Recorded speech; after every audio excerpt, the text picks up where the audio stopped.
Hey guys, tonight you blink into a warm amber night and smell a stew of lamp oil, olive brine and damp stone rising from the streets of Rome.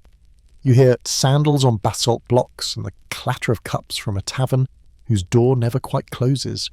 You're headed downhill into the Subura, where alleys knit themselves tight as a fishnet and where gossip travels faster than a courier. You probably won't survive this with a clean conscience or a tidy theory of history, but that's half the fun of walking after dark. So before you get comfortable, take a moment to like the video and subscribe, but only if you genuinely enjoy what I do here. And while you're at it, drop your location and local time in the comments. I love imagining where you are, so many tiny night skies stitched together. Now dim the lights, maybe turn on a fan for that soft background hum, and let's ease into tonight's journey together. You trudge past walls scabbed with plaster, the paint rubbed smooth by a century of shoulders. The Subura breathes in short, quick gusts. Vendors douse coals, a mule tries to nap. Someone argues prices behind a curtain strung with cheap beads. You keep your gaze casual, like you're here for bread or urban planning or some perfectly innocent reason you'll forget by morning.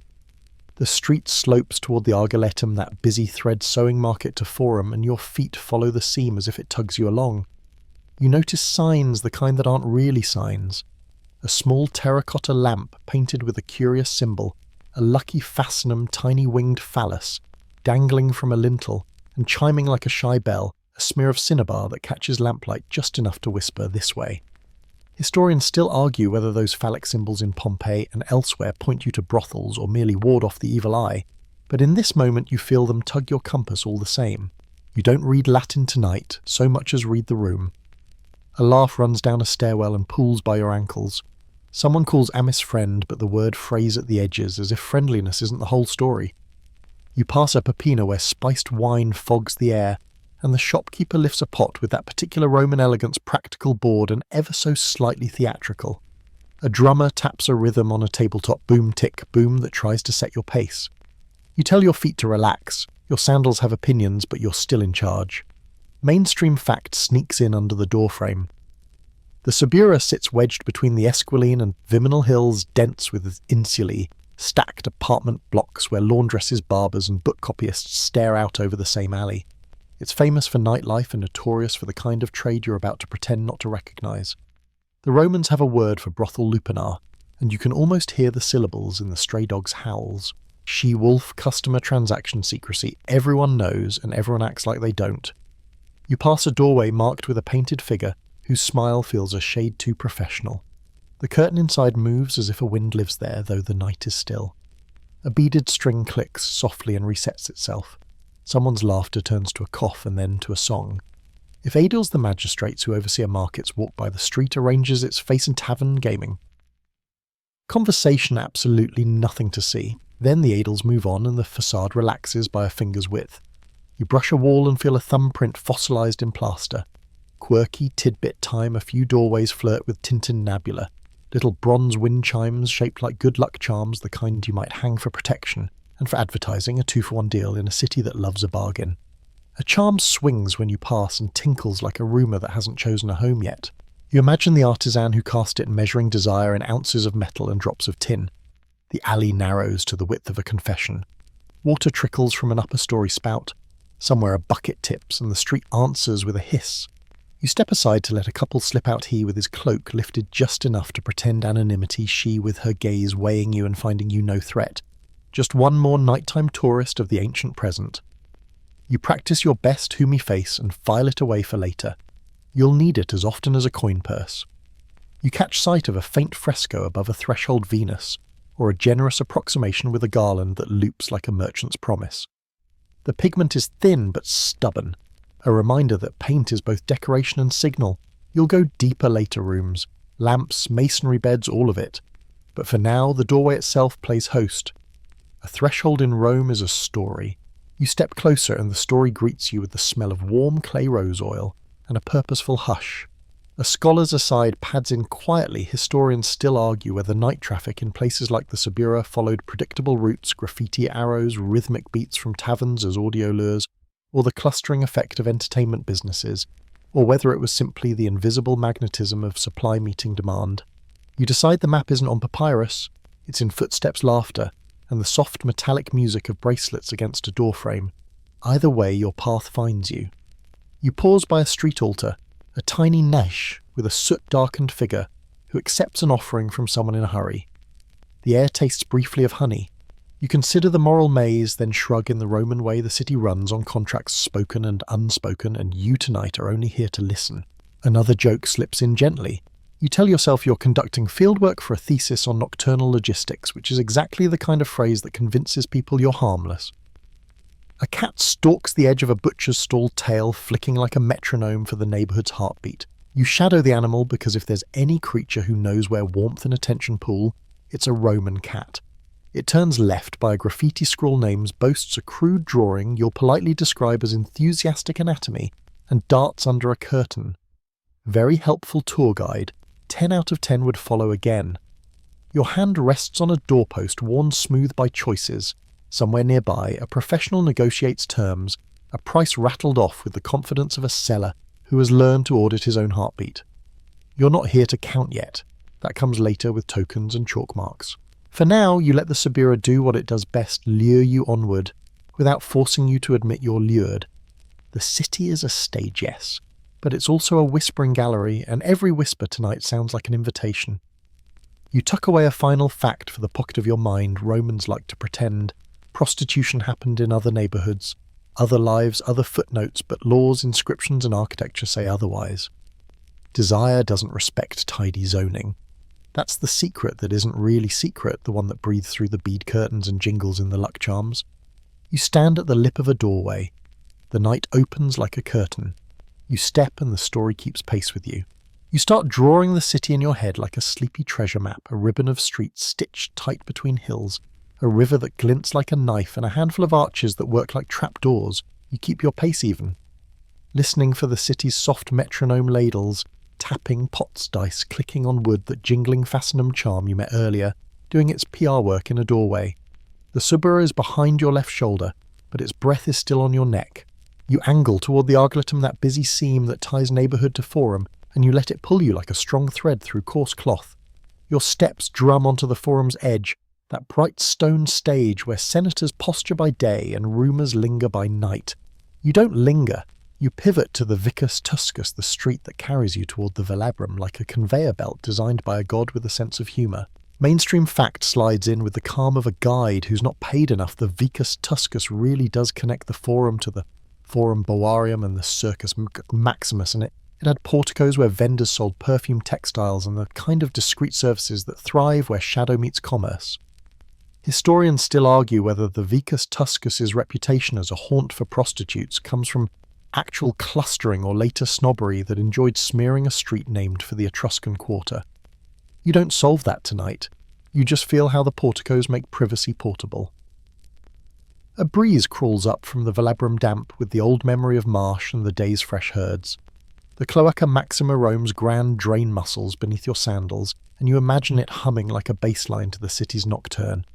You duck beneath an arch so broad it feels like weather, and the world ahead opens into the long ellipsis-shaped hush of the Circus Maximus.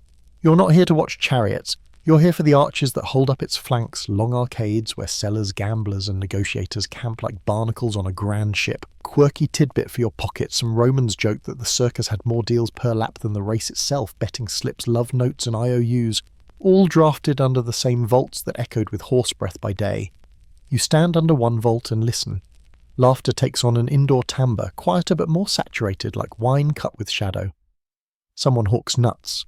Someone else hawks a different kind of nutty proposition. The city doesn't segregate its appetites neatly. The arches serve as acoustic umbrellas, where a conversation can happen 3 feet from a crowd and remain private just by leaning closer. Your inner GPS pings traffic ahead and then offers to reroute you through the perfume district, which is not a district so much as any street selling oil in small discreet flasks. Your sandals, which remain opinionated, choose the route with fewer potholes and more hints of cinnamon. Here's a fact offered as scent strip. The Circus Maximus's long porticos were repaired and embellished under Augustus and later emperors, and their arcades hosted shops tabernae that could slide a day's trade into an evening's arrangement. Historians still argue whether prostitution was officially tolerated inside these structures or merely tolerated next to them. but you can feel how the architecture enables choreography. Arches make corners. Corners make deals.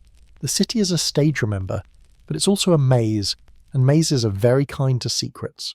You drift south and then west, hitching your attention to the river, the way a child grabs a parent's sleeve. The Tiber smells like wet rope and old coins. The Pons Emilius, though ruinous in later ages, would carry you, but tonight you choose the Pons Fabricius, the oldest surviving bridge, to jog over to the island and then to Trastevere. You pat the parapet like an old friend and make a joke with yourself. If bridges had gossip, the Pons Fabricius would be a best-selling author. A coin hits water somewhere behind you, either a wish or an accident. Rome will accept both as payment. Trastevere. Trans-Tiberim across the Tiber greets you with a shift in rhythm. The stones feel a shade rougher. The alley angles more improvisational. You hear sailors' laughter, that low sea-sanded sound, and catch whiffs of fish pitch and resin. Mainstream fact nods politely. Trastevere was a mixed, often immigrant-heavy district. Judeans, Syrians, freed people tied to the river's work. Where there are sailors and shift workers, there are taverns, and where there are taverns, there is an ecosystem of night labour, including sex work that tunes itself to tides and watches. Historians still argue whether Trastevere truly had zones for pleasure, or whether later moralists coloured the whole quarter in one broad brush. You walk its alleys as if tracing the grain of a cutting board, and the pattern reveals itself in textures louder, doorways, sturdier curtains, a franker way of laughing. You pause at a crossroads shrine, Lares Compitales, the neighbourhood's guardians draped with late flowers and an anemic ribbon. Someone has left a small loaf with a bite out of it.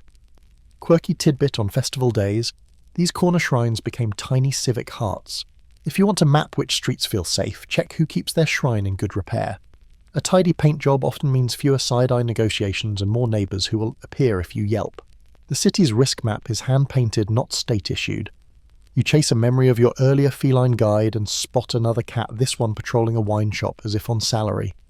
You ask silently if the Union of Roman Cats offers navigational services across the river. The cat blinks in a way that says not without tips. You leave a mental saucer of cream and follow the creature until it vanishes beneath a woven mat that is either the entrance to a storeroom or to a business model. A lamp winks behind the mat. The street magnanimous keeps walking while you pause. You're not tallying prices yet, but you are marking how entrances and exits gather at the river, like driftwood piling up in places and leaving long bare stretches in others. To keep yourself honest, you loop back across the Pons Cestius and slide along the Forum Boarium, the cattle market where statues of Hercules and scribbled prayers to luck share air with the smell of hides. The Arch of Janus looms like a four-faced sentinel to commerce its many niches once home to statues, or according to one neighbour who will not cite sources, to the laziest pigeons in Rome. You duck under the arch and notice how it acts like a rotary for foot traffic, a turn here to the Aventine, turn there to the Palatine's shadow, and another turn that whispers of the Calian's calmer slopes. If you were mapping pleasure density, you'd colour-code the corners where trade routes intersect because choice congregates where paths cross. Mainstream fact puts down another breadcrumb. The Argletum's bookshops, famous for selling the latest scandals on papyrus, helped funnel readers and lookers into the Subura. The Vicus Tuscus funnelled crowds from the Forum to the Games, and the river crossings funnelled sailors to Trastevere. Add taverns like beads on those strings, and you begin to see how streets shape appetites rather than merely carry them. Historians still argue whether municipal authorities ever attempted quasi-zoning, pushing sex work towards certain corridors, or whether zoning is a modern fantasy projected backward. Your bet Rome did what Rome does, it nudged with architecture and shrugged with law. There's one more lane you pencil onto your map, the quieter, steeper alleys that climb toward the Aventine, where richer homes sleep behind higher walls. Here the trade grows discreet, arranged in advance or managed by intermediaries you'll meet later. You catch a whispered time and place with a name that might be a nickname, and you file it alongside earlier. The clues: bead curtains, phallic chimes, portico shade, shrine tidiness, river logic. Your mental map now looks less like streets and more like a constellation points of warmth connected by footstep lines. Joke 3 for the road: if you ever get lost, just follow the smell of garum and the sound of someone insisting they're just buying olives. You round back toward the Subura as the night tilts past its midpoint. The city has taught you how to read it: curve of alley, echo under arch, texture of laughter, discipline of cats, You promise yourself you'll add a legend to this map later, blue for the river's tide of sailors, red for the circus's arcade. Murmur, gold for doorways with charms that chime like tiny bells.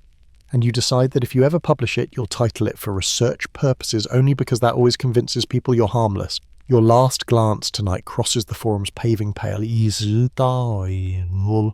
that stare, and catches a sliver of the Argoletum pulling taut as if it's eager to tug you back into the Subura. You pat your coin purse without thinking. You're not counting yet that comes soon, but you're tracing the city's veins with the lightest fingertip feeling where the pulse runs strongest.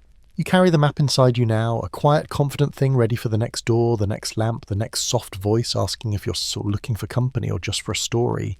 You slip through the painted doorway as if the jambs were hands guiding your shoulders, and at once the city's roar folds behind you like a cloak. The bead curtain exhales a final click, and the little bronze charm above it, remember that jingling facinum, gives a polite chime like a doorman tipped in rumours. Inside, the air is warm with olive oil and lamp smoke, the floor is gritty with the day's dust, and the ceiling is low enough to make secrets feel practical rather than theatrical. The corridor thinks it's a throat narrow, purposeful, and lined with small mouths that open into rooms. Each cubicle is hardly wider than an embrace, and each has the same stubborn centrepiece, a masonry bed built of brick and rubble, plastered smooth and waiting for straw and a blanket. Mainstream fact steps in with a nod, the famous lupanar at Pompeii, which fuels much of what archaeologists know about spaces like this. Arrange 10 small rooms along 2 corridors each with a stone bed and a curtained doorway. It isn't Rome, but its blueprint teaches you how such houses breathe tight, durable, and designed for traffic. A clay lamp lucerna sits in a wall niche, its tiny mouth sipping olive oil from a round belly. The flame steadies the way, a cat steadies its tail before a leap, and shadows gather obediently at the corners. You run a finger along the niche's rim and feel soot as soft as an old secret. Light here is not decoration, it's choreography. Lamps tell you which rooms are in play, which are cooling down, and where a supervisor's glance might appear and vanish like a fish in shallow water. Historians still argue whether lamps placed at certain heights were quiet signals of price tiers availability or merely household habit, but your eyes learn the code quickly lit means life dim means you should keep walking. You step into the nearest room, careful with your sandal on the raised threshold. The bed reaches your knee, its edge rounded by years of elbows and negotiations. On the wall opposite, a small painting sits inside a red rectangle Venus with a garland, or a couple posed with the formal clarity of a recipe illustration. You let the scene blur at the edges to keep the tale PG, and your pulse drowsy. The point is not explicitness, but messaging you've come to the right house. This is a room for adults. The world is complicated, and that's all right. Historians still argue whether such frescoes functioned as direct advertising house pride or protective magic under Venus's eye. You decide they are a little of everything menu brand and talisman in one brushstroke. On a shelf, a wooden coffer yawns open to reveal combs, a flask of rose oil, and a folded square of linen. Quirky tidbit lightly tucked into your palm. Some houses sprinkled sawdust or crushed laurel on the floor to sweeten the smell and quiet footfall, while others swore by bowls of vinegar set near lamps to drink up heat and smoke. You breathe in, the room answers with resin ash, and because Rome is Rome, a whisper of garum drifting from some distant kitchen. The city's seasonings travel like gossip and refuse to stay in their lanes. Back in the corridor, the paint at shoulder height has been polished smooth by hands that steadied themselves while waiting or haggling. A scratched mark beside one doorway 3 might be a room number, a tally, or simply someone's superstition about threes. Another lintel shows a chalk line that stops at your hip. You smile without solving it. Some buildings like this share walls with taverns or bath annexes, and you hear the crosstalk through the plaster dice clack on wood. A ladle argues with a pot, a drunk tries to rhyme his way out of paying a tab. The corridor absorbs the noise the way a shoreline edits waves. He is softening, not silencing. You find the kink in the hallway where practicalities hide. A jar for washing leans next to a bucket for ashes, and behind a curtain sits a tiny latrine that maintains the embarrassed dignity of a shy emperor. Mainstream fact tapped softly on your shoulder. Many brothel-like structures included built drainage, and sometimes a small latrine near the back rooms. The traffic of bodies demanded it, and Roman plumbing, ever proud, preferred tidy exits. It's not glamorous, but it tells you the building wasn't guessing at its purpose. It was engineered for a rhythm. Above another threshold hangs a small plaque with a name scratched in uncertain letters. Is it the house's nickname? The occupant's preferred alias? Historians still argue whether names preserved in graffiti around such spaces were performers' signatures, clients' boasts, or bored apprentices practicing letters between errands. You pocket the ambiguity the way you might pocket a smooth stone from the Tiber, not especially valuable, but comforting to thumb when you think. Near the entrance, a slightly larger room reads like a reception space, a bench along one wall, a tidier lamp, and on a small table a bowl where a few coins make impatient music. The bead curtain here is fancier, the kind that thrums in a minor key. If you were drawing a floor plan, and you kind of are, you'd put an arrow labelled "Talk happens here." Prices will have their moment later, but you can already hear how the city converts time into money. A voice that starts friendly turns precise and then returns to friendly, the way a river eddies around a piling. You study the plaster. It is patched and repatched each layer, like tree rings of use. A corner reveals a faint brick stamp, a manufacturer's pride embedded in privacy. Your palm finds a ridge where a fresco panel was set into wet plaster many summers ago. The artistry is workmanlike rather than museum grade, which is its own kind of beauty talent applied to demand a painter who shows up, primes the wall, and gets the message across before the mortar sets. You think of modern signage, then politely swallow the comparison. It's late. Let ancient walls be ancient. A woman passes you with the choreography of someone who has moved through this corridor more times than you've exhaled tonight.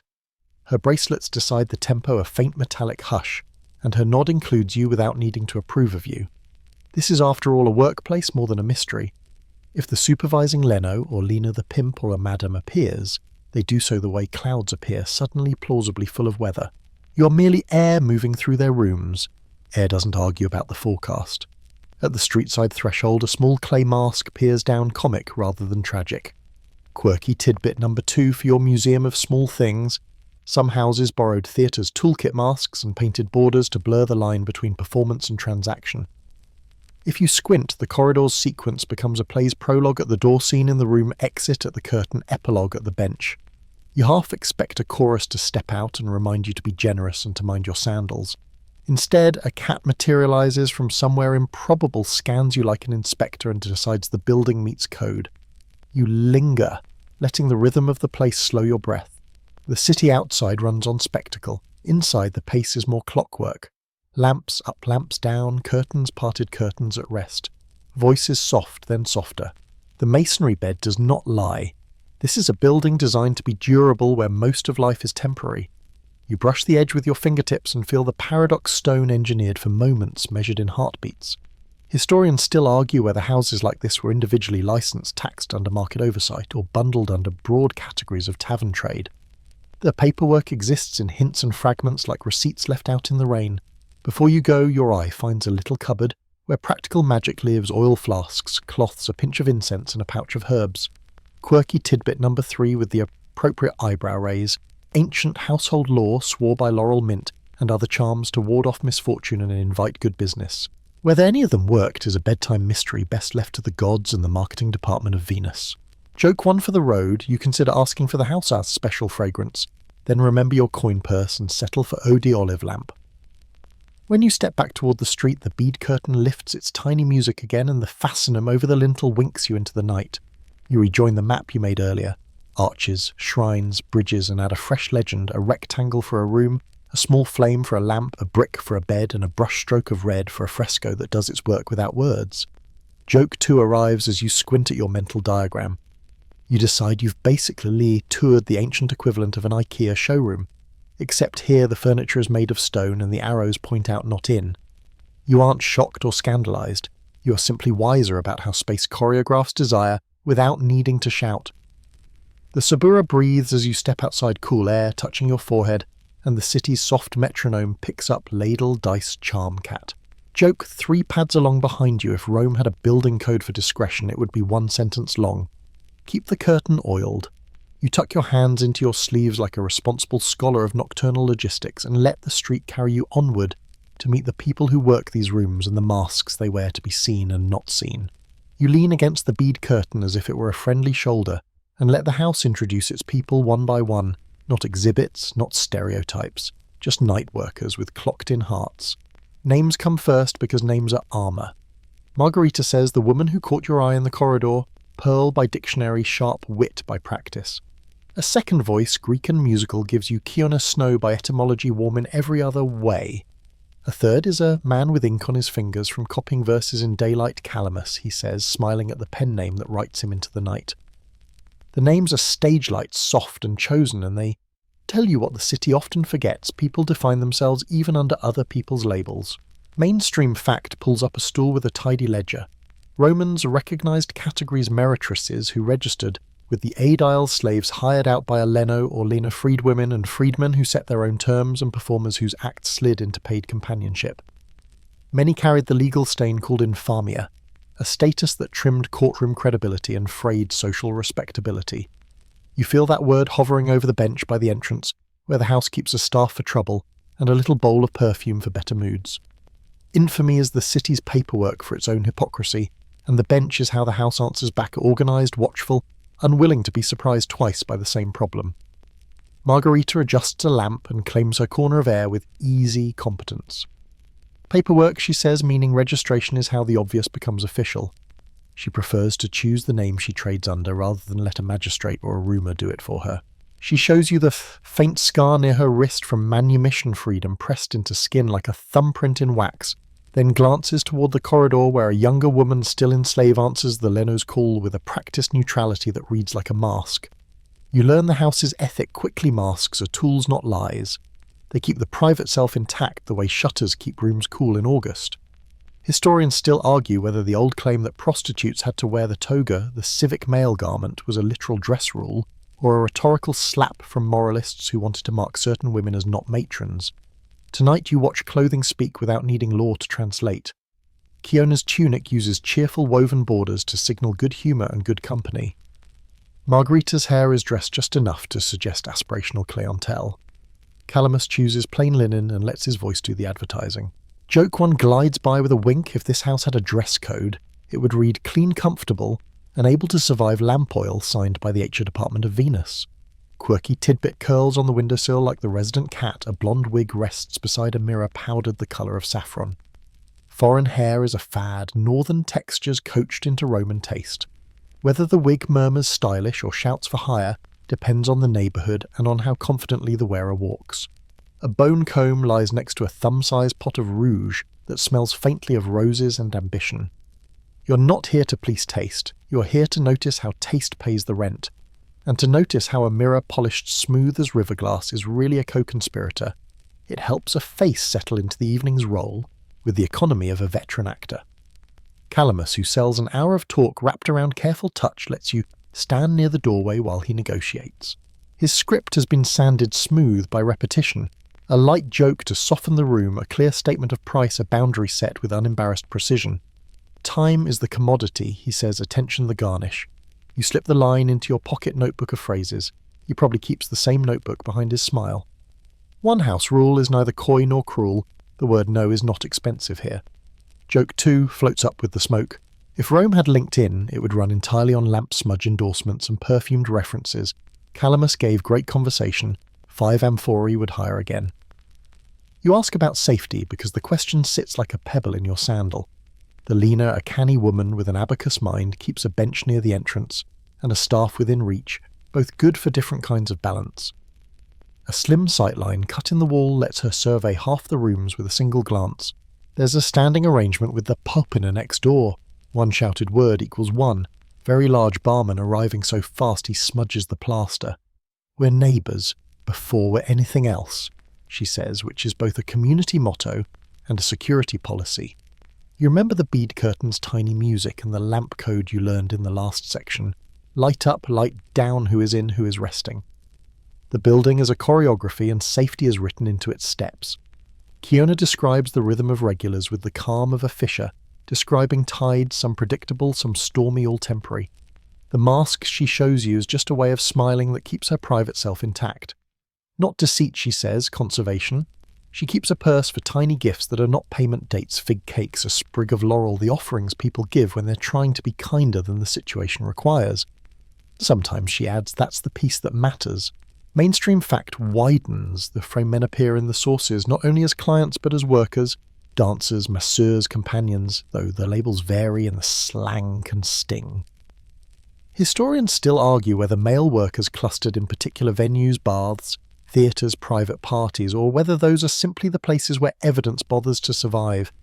A young slave passes with folded linens, eyes carefully lowered, and you feel the tug in your chest that demands a distinction between chosen labour and compelled service. The ledger on the bench does not make that distinction. It records hours, not agency. You step aside to keep the path clear and promise inside your own narration to keep naming where power sits, sometimes in a doorway, with a staff, sometimes in a handshake that sets a boundary, sometimes in a chosen name that refuses to be erased. The house runs on more than money. It runs on timing, watchfulness, and favours that cross walls like friendly cats. By the window there's a tiny shrine to Venus half hidden behind a sprig of myrtle and a sailor's knot. Quirky tidbit for your next breakfast story: some workers tied particular knots as favourable client charms. Each loop a wish disguised as craft. A coin rests in the shell dish, thanks from someone who found enough of what they needed to say so. The lamp beside it coughs a puff of smoke, then steadies. Even flames have stage fright on busy nights. You consider lighting your own little candle of gratitude for being allowed to observe, then decide to pay attention more carefully instead. In this house, attention counts as currency too. You remember the masonry beds from Section 3 are ancient IKEA of stone, and ask how comfort happens on furniture designed for durability. Pillows, Margarita says, pointing to a neat stack sewn with care and conversation. She dabs oil on her wrists the way a musician tunes a lyre. Historians still argue whether the price graffiti in Pompeii offered full menus or only bravado headlines. Either way, everyone here knows that attentiveness can move numbers as surely as a new cushion can soften a hard edge. Calamus tells you about a soldier who paid simply to be sung to sleep with the rough lullabies of his hometown. Margarita counters with an elite youth who bought an hour to complain about philosophy exams and nodded off before the thesis statement. You nod along because human need refuses to colour inside the lines of public reputation. Joke 3 yawns softly. If sleep were a deity, she'd collect the best tips in this house. You ask again about names, curious how identity survives repetition. Real names are for the daylight market, Keown says. Night keeps its own roster. She lets you trace a fingertip over a faded graffito crescens amat, the kind of boast that promises forever and barely lasts a season. Sometimes the wall lies, she whispers, and sometimes it tells more truth than we meant to give it. You think of your own scribbles on bright screens that will outlive the laugh that made them, and you feel a sudden tenderness for pseudonyms, the umbrellas people hold when the weather belongs to someone else. Before you go, you watch a small act of training done with real kindness. Calamus shows a new worker how to lift the curtain with a knuckle so the beads sing, and how to lower it so the room keeps its dignity. No one applauds. The gesture disappears into the rhythm of work exactly where it belongs. The Lena glances once satisfied. Yes, there are masks here, but they're tools, not erasures, and they allow a person to leave at dawn with a private name still untouched. You step back toward the street with more than a list of roles. You carry the knowledge that this workforce is a braided rope slave and free-registered, and not companion and performer held together by practice, vigilance, and mutual favours that run like hidden stitches from door to door. The bead curtain clicks behind you. The fastenum above the lintel gives its tiny bell note of protection and advertisement, and the knight leans forward as if to say next. You square your shoulders, not to judge, just to witness and add a new layer to your mental map labelled faces, because without those you are only drawing corridors. You test your night map against the people who follow it, shadowing the clients as they drift in on different currents, soldiers with drills still in their shoulders, sailors with rope burn on their palms, shopkeepers who smell faintly of cumin and copper coins, and a few silky youths from houses where ceilings are painted like summer skies. You keep your pace light, a step behind and a step to the side, the way a cat observes puddles without committing to wet paws. The bead curtains you've learned to read flutter like eyelashes. You let them blink you into scenes and out again, careful not to confuse curiosity with entitlement. A soldier passes first, leather creaking in the quiet way leather does when it knows its job. Mainstream fact nudges your sleeve, for much of the early Empire soldiers weren't legally permitted to contract a formal marriage during active service, though many formed stable, unofficial households contubernia that the state half recognised, half ignored. That legal wrinkle explains some of his gait, a man whose tenderness lives in the margin notes, not on the main page. His haircut is pragmatic, his purse modest, his eyes trained to read rooms like terrain. He checks exits by reflex measures, lamplight like moon phases, and prefers clear rules over coy puzzles. You watch him choose a doorway with a small shrine to Fortuna toss a tiny offering, and smile as if luck were a colleague he meets on the night shift. A sailor follows river salt still in his beard. Trastevere humming in his laughter. He walks with tides in his ankles as if every threshold were a gangplank. You can taste pitch and wine when he talks.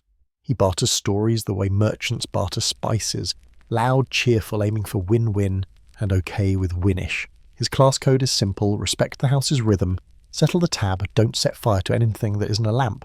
He watches the lamp wicks with the admiration of a man who spends his days nursing fire out of damp rope.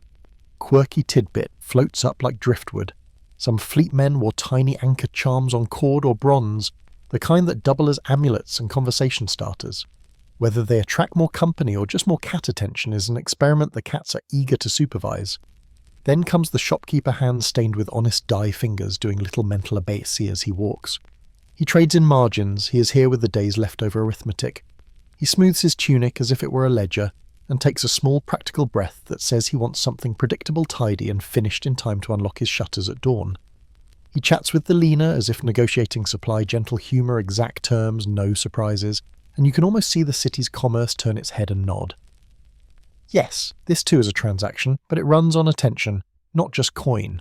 He avoids houses with theatrical curtains and gravitates to the ones with competent lamps. Joke one stretches like a yawn. You realise your own lamp preferences are maturing ambient lighting, pleased with a dimmer and file that under self-knowledge you didn't expect to acquire in a brothel. Finally, the elite youth drifts in a tunic with narrow purple stripes betraying equestrian status, the fabric that kind of soft that whispers about allowances. He arrives with 2 shadows, a bored pedagogue, and a sharp-eyed slave who might be his conscience or his memory, or both. The boy tries to swagger and remembers halfway that swagger is something you rent, not something you own. He's a little too loud, so the house lowers the room's volume by turning one lamp down and another up, a gentle reminder that volume is not power. Mainstream fact places a hand over yours. Senatorial and equestrian families trained their sons in restraint and public face. Satire from Juvenal to Horace loves to mock the ones who sneaked into the Subura incognito, but the very satire proves the pattern. Historians still argue whether those disguised tales, hooded cloaks, borrowed boots describe widespread practice or literary schadenfreude. Tonight you witness the possibility, and let the debate find its own corner to mutter in. The class codes show in micro-movements. The soldier stands with his back to a wall, the sailor chooses corners that echo like decks, the shopkeeper sits where the curtain brushes his knee so he can count time in bead clicks.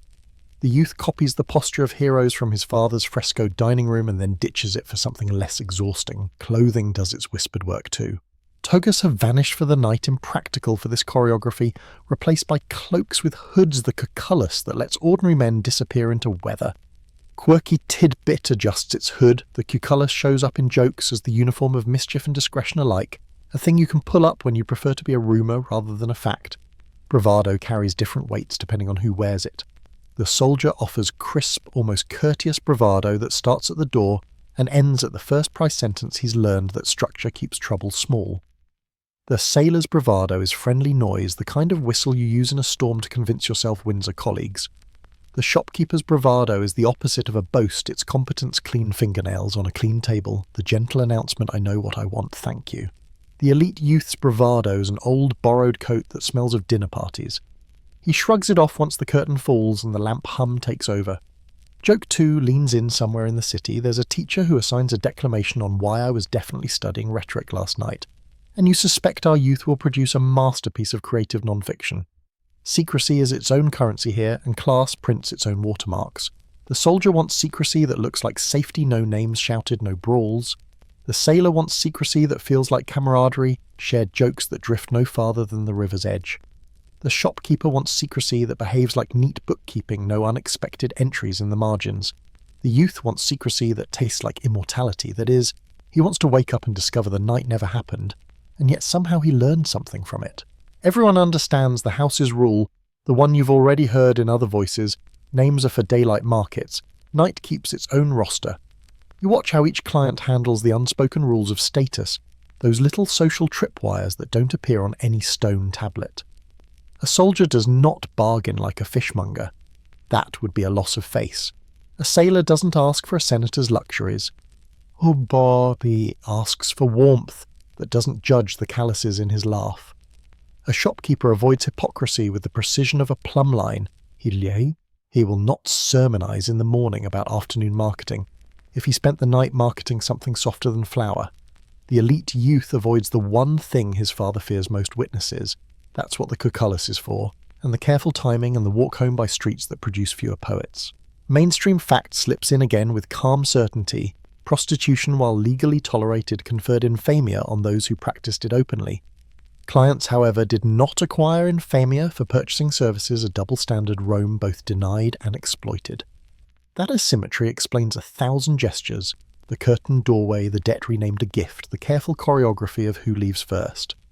Historians still argue whether moral legislation under Augustus the Lex Julia and related family laws bent demand by shaming vice in public while concentrating it in private. You decide tonight that law floats on top of the city like oil. The river of practice runs under it steady and unembarrassed. Some nights reveal unexpected pairings. The soldier who wants a lullaby rather than a boast. The sailor who pays for a letter to be read aloud the inked words of a sister back in a harbour town.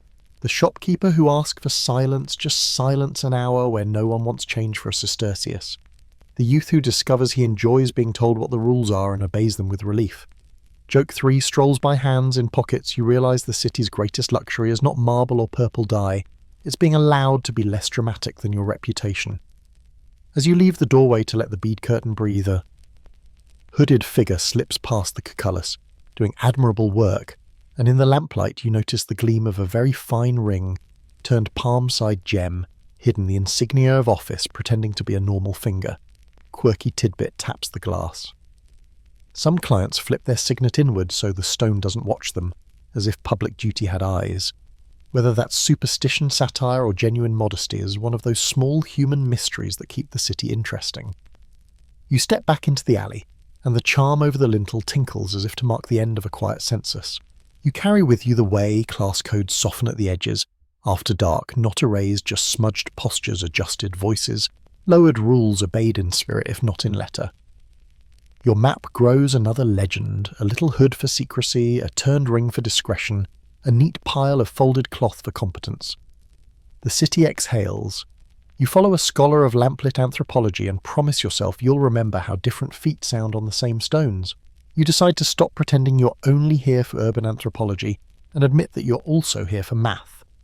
You plant yourself by the reception bench where the little bowl of coins makes its soft metallic weather, and you start counting the city's heartbeat in bronze and silver. Prices whistle through the room like a steady breeze, nothing scandalous, just arithmetic with blushes. The leaner flips a wax tablet open, its surface smoothed with a thumb, and you see neat columns, time room lamp oil, extras as plain as raisins in bread. Attention is the garnish Calamus told you earlier. Tonight coin is the stock that keeps the stew hot. Mainstream fact puts its elbows down and helps you add in everyday Roman money. A denarius equals 4 sestertii, and each sestertius equals 4 asses, so 1 denarius is 16 asses. When graffiti from Pompeii brag about 2 asses for a good time, or 8 asses if you want to be picky, those numbers land squarely in that grid. You mouth the exchange rate like a lullaby 16 to 4 to 1 and promise to never again confuse a sestertius with a denarius, unless a cat knocks your abacus off the counter. You follow a conversation where a sailor produces 3 asses and a fig cake, and the house accepts with a look that says the cake will not be accounted for in the ledger, but will be absolutely accounted for in morale. The walls know numbers, too. Painted panels boast in tidy letters, a name, a price, a quick review, half Yelp, half victory lap, entirely Rome. Historians still argue whether every price marked on brothel walls reflected reality's swagger or festival discounts that got permanently immortalised in plaster. You trace one faded line that reads like a boastful postcard. Fortunata did me right for 2 asses, and remember to keep your translation gentle for the sake of your sleep schedule. What matters is not the raw figure, but the way figures domesticate feeling. The bed may be stone, but the bookkeeping is soft where it needs to be. Your fingers hover over a small stack of discs that are not coins, bronze tokens with numbers, and on some saucy little scenes engraved with more enthusiasm than perspective.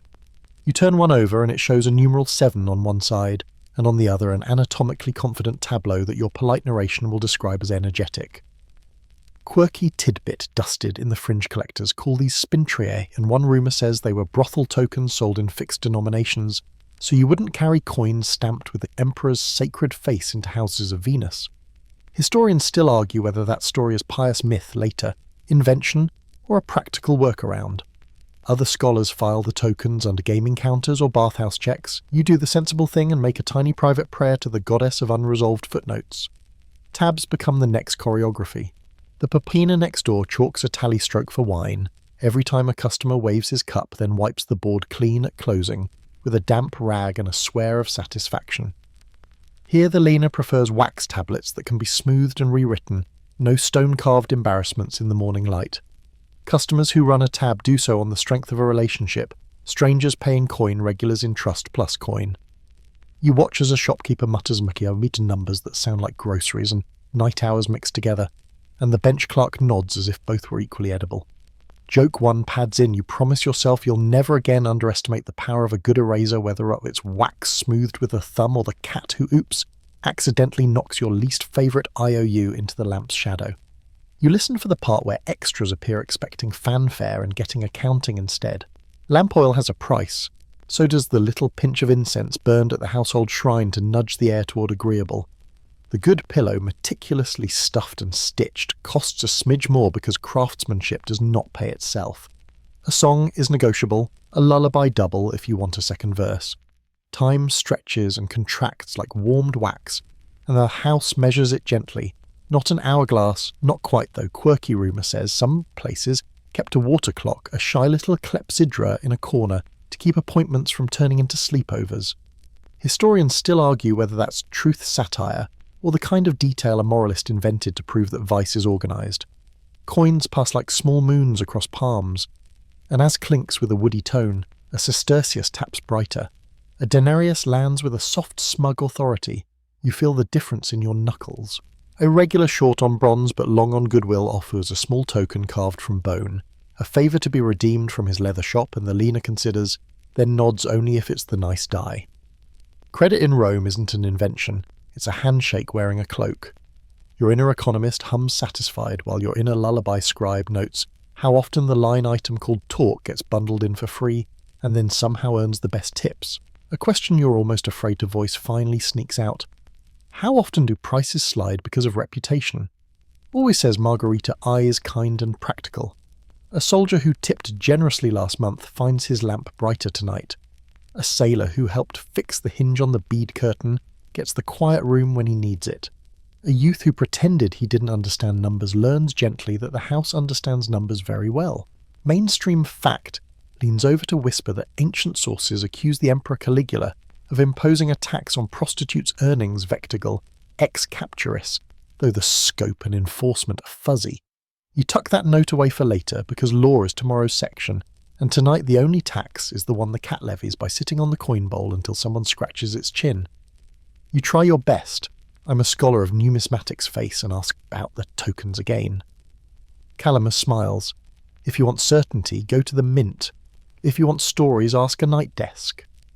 He flips a token with a practiced thumb 7 to a coy little scene and lets it land on his palm. Sometimes a token is just a promise you can sell. The leaner adds, sometimes we use them to smooth change at festival rushes, sometimes to mark a room as reserved. Historians still argue whether numerals on such discs indicate prices I-16, matching asses, up to a denarius rooms or rounds like at baths. You prefer the uncertainty. It makes the shelf of little bronze circles feel like a toolbox, rather than a solved puzzle. Your eye keeps wandering to the chalk space where tiny notes appear and vanish. Lamp wick oil level cat-fed calamus owes a song to the barman. It's the unromantic ledger that keeps the romantic city from eating itself. Even the incense has a column.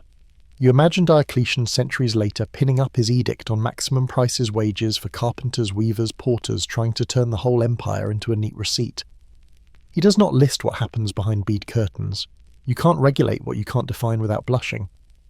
At some point you realise you are relaxed, which is odd because money usually bunches your shoulders. The math here, for all its complications, feels honest in its way. Lamp oil costs oil. Laundry costs water and hands. Safety costs a barman who appears when shouted for, and time costs what the city will bear on a Tuesday night in late summer, when sailors are home and soldiers are on drill and shopkeepers got lucky with come-in. Joke 2 loosens your jaw. If Rome had a subscription model, it would be 1 amphora monthly, cancel anytime, and absolutely no one would cancel in festival season. As the hour leans toward quiet, a last negotiation makes you smile. A client counts out 4 asses and a cheeky token, hoping the token stands in for a sestertius. Margarita tilts her head, the universal gesture for nice try, friend, and rearranges the offer into something the ledger recognizes. He leaves lighter by 1 sestertius and heavier by a new understanding of exchange rates. The cat follows him to the door to ensure good customer service and also to see if he drops a fish biscuit. You linger long enough to hear the softest sound of the night, the wax tablet being smoothed, transactions erased into tomorrow's clean surface. Numbers evaporate, but the relationships they recorded stay in the air like olive smoke that has politely left the room and nevertheless clings to your hair. Joke 3 curls up at your feet. You came to study prices and ended up tipping the lamp in gratitude, exact change of course. The lamp tragically does not carry small coins. You step back to the alley with the exchange rates humming in your pocket, your mental legend updated with a tiny bronze disc for tokens and a neat little tally stroke for tabs, and you promise the night you'll remember that even in Rome feelings find their way into tidy line items and sometimes into fig cake. You find yourself on a hard little bench under a wall of freshly whitened boards, the sort the city calls alba, while 2 aedles and their clerks turn the night into paperwork. Vinegar stings the air where yesterday's notices were scrubbed away. Lamp smoke writes cursive over the new rules. You're close enough to hear reed pen scratch, close enough to see a wax tablet take a thumb swipe smooth, and close enough to realise that in Rome, desire is not just a feeling, it's an entry line that needs a neat hand. The bead curtain world you've been strolling through has a door on this side too, and it opens with a stylus. Mainstream fact sits down beside you with all the calm of a functionary who has seen everything, twice. The aedles oversee markets, taverns, the cleanliness of streets and the policing of certain public morals. That umbrella covers a lot of rain, including registering meritresses who choose or are compelled to work openly. Names get written, day names, night names, legal status, place of business, and once they're on a list, infamia sticks like lamp soot. It doesn't make a person illegal, it makes them officially unrespectable, a status that pinches in courtrooms and at the edges of citizenship's privileges. You watch a clerk blow on wet ink and think how odd it is that shame can be so perfectly administrative. A line forms. A freedwoman gives a name that is both hers and not hers, a professional alias that has done good work for years. The clerk writes, the aedile nods, and a tiny fee clinks into a dish whose sound is familiar by now. A slave sent by a lino gives the name of the person who owns her and the address of the house with the brick beds. The clerk's stylus pauses just long enough to make you wonder whether that hesitation counts as mercy or habit. A man who works at the Bath's massage music companionship chooses to be listed too, because customers sleep better when everyone knows the rules. The room smells of oil and practical resignation. Historians still argue whether Rome kept a centralised roll of sex workers in the capital, or whether registrations were neighbourhood ad hoc and as leaky as any Roman filing system. Some late sources speak of declarations to the aediles, others are silent until satire fills the gap with jokes that wear the right clothes, but not always the right facts. You sit with the uncertainty like a cat sits with half-shut eyes alert, content to let what can't be proved purr without being petted. The law has its own choreography. An aedile recites the bits everyone knows. You may not claim maternal dignity and sell affection in the same breath. You may not harass worshippers near a temple door. You may not cause a street to riot over prices when riots are supposed to be reserved for grain. You smile into your sleeve. Then comes the longer shadow, the Augustan moral legislation. Lex Julia de Adulterius and its cousins lifts its chin from the past and reminds the city that marriage must be guarded, that adultery has teeth, and that respectable households are to be watched like sacred fires. Mainstream fact adds that those laws targeted freeborn citizens' sexual behaviour, especially elites, while sex work registered and thus already marked with infamia occupied a different legal shelf, tolerated and taxed, at times scolded at others. A youth in a good cloak murmurs to his scribe about a rumour you've probably heard: could a woman of rank register as a meretrix to dodge adultery charges? The clerk's mouth tightens into a line thin as a stylus. Stories, he says. Historians still argue whether those tales were moralist parables, courtroom one-offs, or urban legends sharpened to fit the anxieties of their day. You file the rumour next to your bronze tokens and bead curtain etiquette, fascinating, untidy, and best handled with 2 fingers. Quirky tidbit perks its ears. The Edel's office keeps the same yardsticks used to check bread loaves for honest measure, and today one of those rods leans against the wall next to a basket of confiscated dice. The joke writes itself. We weigh your loaves your luck, and on festival days your curtains, and yet the room's energy is not comic. It's managerial. One clerk notes which taverns have too many backrooms, another lists where lamplight spills too brazenly into alleys. A third copies in a neat hand the names of Lenones who missed their last reminder about keeping fights small. The city can't make shame vanish.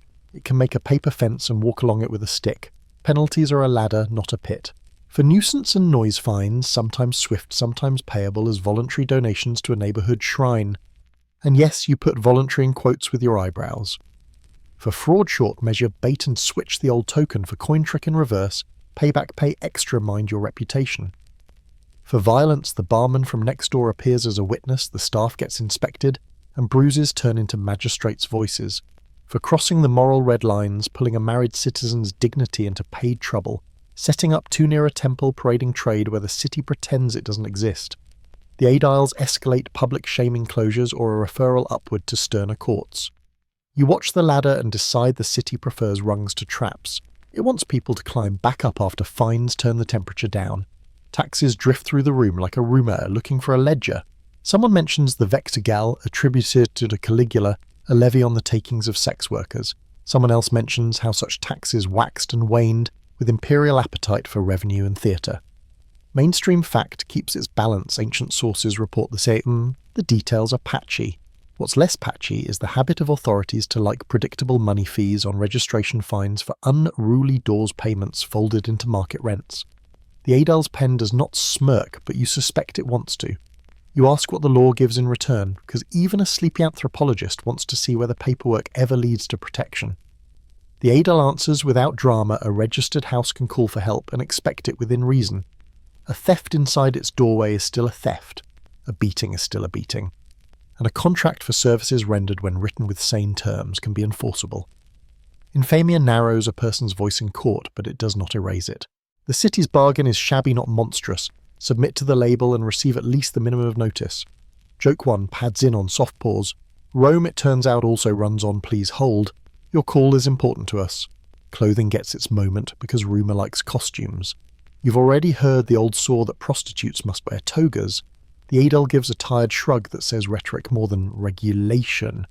Historians still argue whether any dress rules were ever codified, beyond the usual sumptuary grumbles about who may wear what silk, which dyes, and how loudly.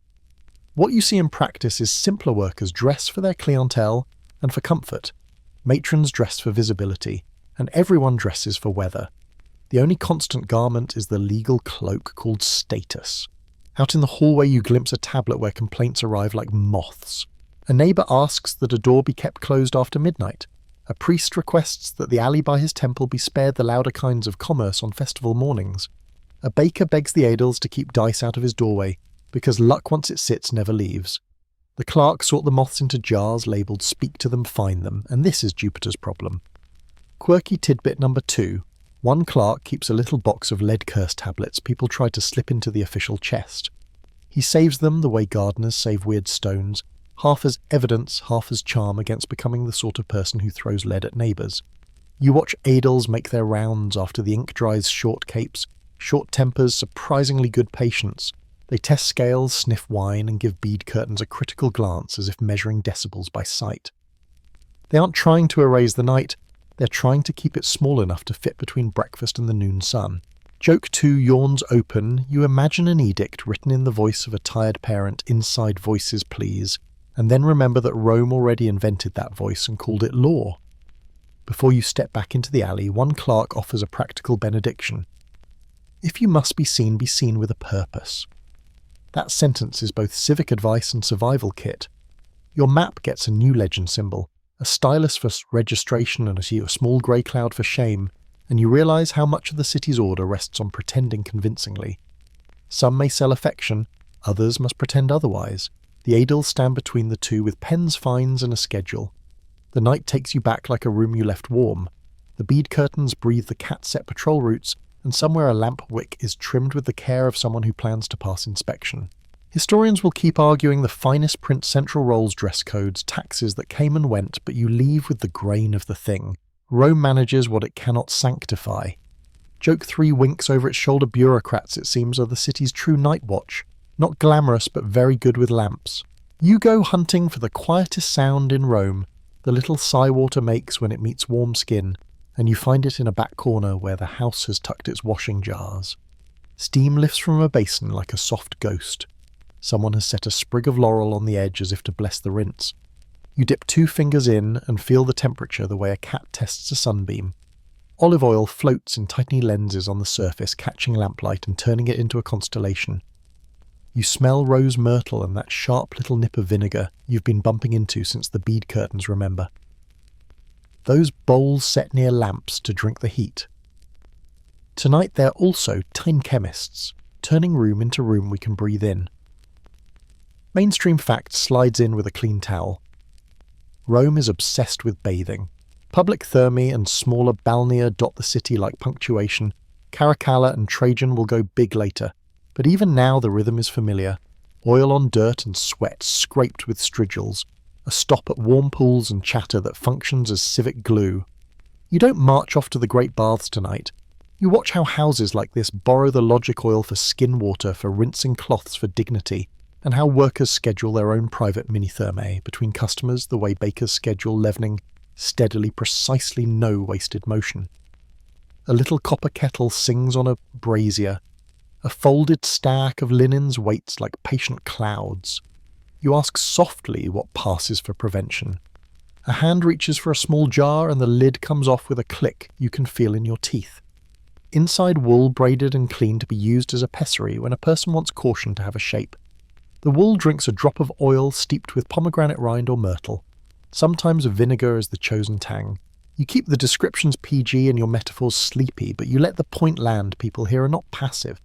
They've read or been taught from someone who read Serranus-shaped wisdom about barrier-ish plugs, about rinses, after about not trusting astrology to do a doctor's job. Historians still argue whether such pessaries were mostly about avoiding pregnancy, easing discomfort, or being repackaged later as moralists' horror stories. But the jars in this room are practical, not theatrical. They sit next to towels, not sermons. You lean over another shelf and meet a library of leaves. Ruin mint dried, myrtle berries in a tiny sack, a twist of cedar shavings, and a vial of honey as clear as a patient afternoon. The house keeps recipes the way a scribe keeps favourite lines in muscle memory. Astringents alum pomegranate rin tighten. Oils soothe. Vinegar admits it's here to sting a little and clean a lot. Someone mentions wine warmed with herbs as a wash for small abrasions. Someone else mutters that physicians quarrel over which vines heal and which just sing to you as you apply them. Joke 1 wanders in towel draped like a toga.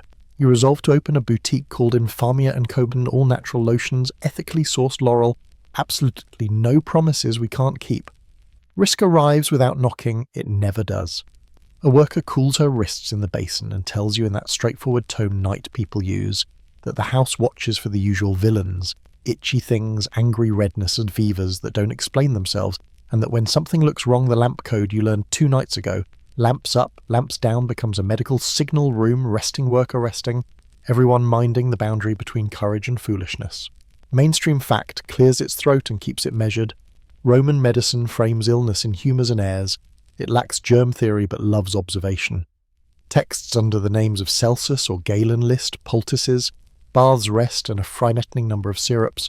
Soranus, bless him, writes more carefully about women's bodies than most of his peers and recommends cleanliness over superstition. Historians still argue whether the baths spread sickness or helped prevent it by encouraging regular washing. You decide the truth is probably a mosaic, some tiles for convivial hygiene, some for crowded water on a winter afternoon. You catch a rumour hanging on a nail like a damp tunic. Did some men use sheaths made from bladder or linen? Your eyebrow tries to politely shrug. Evidence for anything like a condom in this period is thin enough to read a shopping list through. A few far-flung references in other cultures float around, but when it comes to Rome, the archaeological and textual record doesn't give you a confident nod. Historians still argue whether later writers projected their own gear backward, or whether fragile items simply failed to survive. You file the question next to the bronze spintriae. Fascinating and conclusive, a great way to start a fight at a conference and a poor way to end an evening. Quirky tidbit fresh from the arena, tiny vials labelled as gladiator sweat and gladiator scrape the oil and dirt from strigils were hawked as beauty aids and love charms. Yes, really, perfume by way of celebrity endorsement 2,000 years before billboards.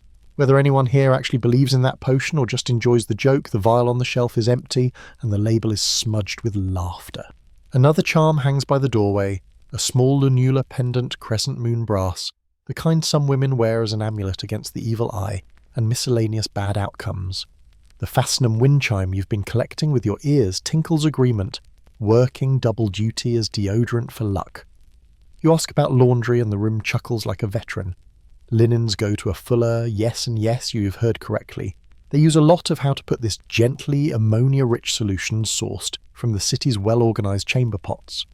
Urine is collected in jars and taxed. Fullers stamp and rinse until fabrics forget every story they've touched. The results are bright and clean and somehow a little philosophical.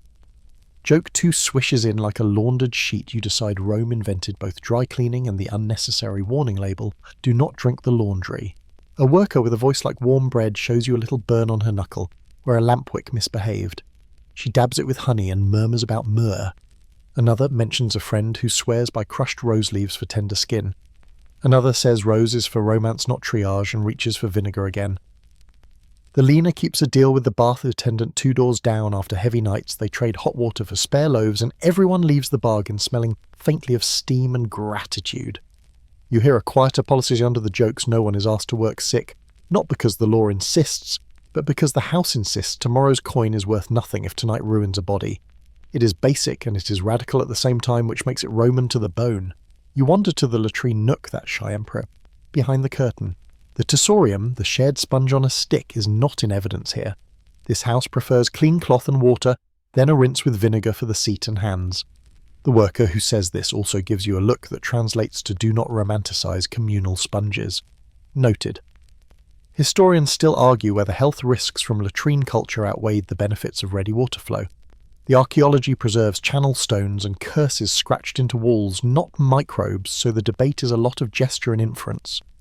You wash your hands in the small basin anyway. Olive soap scent fingers squeaky and feel the night approve. Because the gods get a vote, the house lets them speak through little rituals. A traveller ties a sailor's knot around the laurel sprig after a good outcome. A coin lands in Venus's shell dish and clicks like a blessing. A murmured charm calls on Fortuna to keep rashes and arguments away. You don't roll your eyes. You've seen enough to know that morale cures what medicine misses, and that small gestures are often the difference between chaos and choreography. Joke 3 drapes itself over your shoulders like a warm towel. If placebo were a goddess, Rome would give her a feast day with free strigils at the door. You finish where you began with steam-soft domestic nobody's marble spectacle. A worker slumps onto a stool and lets someone else pour warm water over her forearms. Skin is scrubbed with a cloth that has known soap. Oil is reapplied with 2 quiet fingertips. Laughter sits on the windowsill, kicking its heels. Mainstream fact offers a last calm note even without microbes. Wars. Roman medicine knew that cleanliness, rest, and moderation mattered. The best doctors wrote against harsh abortifacients, preferred well-made pessaries to dangerous brews, and recommended baths, diet, and time. The worst. They sold miracles in jars and skipped town when the fevers rose. You step back from the basin and catch your reflection in its wobbling mirror, a little glossier, a little humbled, smelling faintly of roses and discipline. Your mental map gets new symbols, a droplet for water, a tiny strigil for scraping a crescent charm for, please just let tonight be kind. You thread past the bead curtain and the Fascinum chime gives its small benediction. The night air presses cool on your clean hands and you take a breath that tastes like lamp smoke's polite cousin. You promise yourself you'll keep washing your metaphors to oil on, scrape, rinse, repeat until the story shines without pretending to be something it isn't. You follow the night toward the nearest shrine, the way a moth follows a warm syllable, and you arrive just as a handful of neighbours lift their cups to Venus. Nothing grand, just a dish of roses, a pinch of incense, and the sort of music a clay flute makes when it remembers a happier afternoon.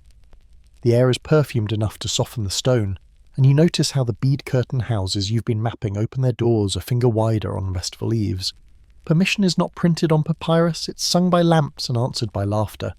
Mainstream fact walks beside you with festival ribbons. Roman calendars are crowded with feast days. Floralia for Flora in late April to early May, Saturnalia in December, the Veneralia on April 1st for Venus, Verticordia and Fortuna Virilis and wine rites like the Vinalia where Venus also receives libations. Each one bends the city's spine a little, loosening rules enough to make the night more elastic. You see it at the street shrine first. Matrons who would normally scissor past bead curtains with a disapproving swish pause to knot a ribbon. Freed women carry garlands like small victories, and men who talk loudly about virtue lower their voices to something human.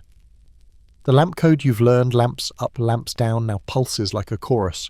You turn a corner and meet a painted Priapus in a garden red, grinning and entirely committed to his job as a scarecrow against theft and the evil eye. He's less obscene tonight than funny, and his humour works like a key opening the lock on people's shoulders. The Fascinum chimes you've been hearing seem to ring brighter, as if that they've been waiting for the calendar to grant them a louder jurisdiction. Quirky tidbits slips under your elbow on the Veneralia Roman. Women supposedly bathe the image of Venus Verticordia and pray to Fortuna Virilis to hide their blemishes from men less theology perhaps than a charming acknowledgement that love like lamplight is kindest at the right angle. The brothel doorways answer the festival with a choreography you can read now. Curtains are dressed with extra sprigs of myrtle. A lamp is set outside on a small shelf like a porch light. Musicians drift closer, pretending to be accidental, and the leaner's bench keeps an extra cushion for celebratory foot traffic. Permission, Calamus murmurs, is the best advertisement. It's not immunity the Edels you met last night still exist, but it is a civic wink. Laughter is licensed. Melancholy is invited to try another evening. Historians still argue whether the Floralia truly featured professional performers and prostitutes stripping on command, or whether later satirists sharpened a few rowdy evenings into a permanent slander. You compromise with your senses tonight. The city wants spectacle, and spectacle wants company that knows how to make applause part of the transaction. You follow a ribbon of sound to a tiny procession, boys with laurel crowns, women shaking little bronze rattles, someone carrying a tray of blossoms, and you watch offerings become umbrellas. A sailor drops coins in Venus's dish, and with the same motion tucks 2 asses toward a bead curtain. A shopkeeper pays for incense, and for an hour of being heard. A soldier ties a knot in myrtle, and in his plans. The goddess accepts devotion. The houses accept scheduling. It feels less like hypocrisy and more like Rome's specialty layering uses the way it layers brick shrine on street lamp on shelf coin, in bowl prayer in pocket. You wander toward the circus where the archers you mapped earlier hold their own theatrics. Performers rehearse jokes that don't quite fit in daylight. A mime troupe argues gently about how bawdy is too bawdy when children are still nibbling nuts under the portico. A singer oils her throat with honey and wine, and tries a scale that sounds like a cat discovering a new sunbeam. You aren't at the theatre properly, that's the next stretch of your walk, but you can feel how festivals untie certain knots. Gambling allowed at Saturnalia, servants banter, back gifts given, and everyone pretends with huge relief that the pecking order is temporarily a board game. Joke one sidles in with a wreath you decide the official motto of Saturnalia is, "Try this at home, but only for 1 week." At a street corner altar, a priestess of uncertain official status, part devotee, part entrepreneur, sells tiny packets of saffron and myrtle. For Venus, she says, and harmony. The linen from the house you know are best buys 2. One goes to the shrine and one to a shelf where the coins sit. Saffron stains her fingers gold. She wipes them on a cloth and the cloth transforms into a receipt written in colour. Mainstream fact clears its throat again. The Bacchanalia scandal of 186 BC taught Rome to fear ecstatic rites when they swelled beyond familiar frames. The Senate's decree didn't kill wine cults, but reined them in no nighttime men's gatherings without permission.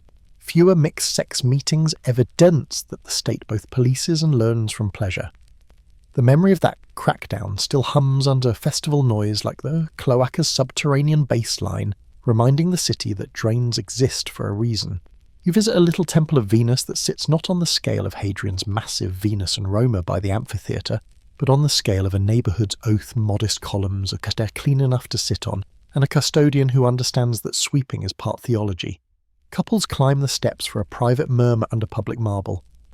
A worker from your bead curtain world slips up to light a wick and bow her head, then returns to the streetlighter by a sigh and heavier by a plan.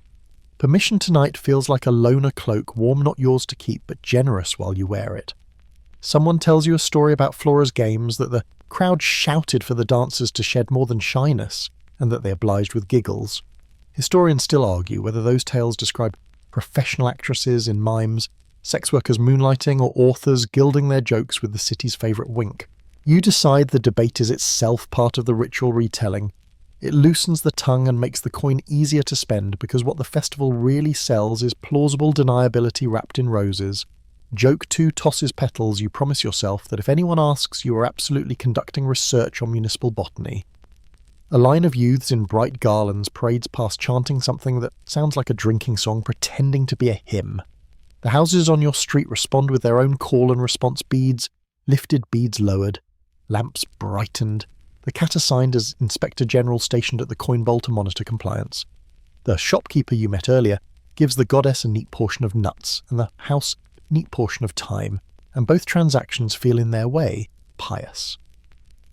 Laughter counts as absolution, Margarita says wryly, if it's followed by decent behaviour. You suspect that maxim is as close as this alley comes to theology. You stop at Alares Compitales shrine, the little household gods of Crossroads, and watch a woman mend the ribbon around the niche. The district's mood is gentle. The Adel's men walk by and do not frown.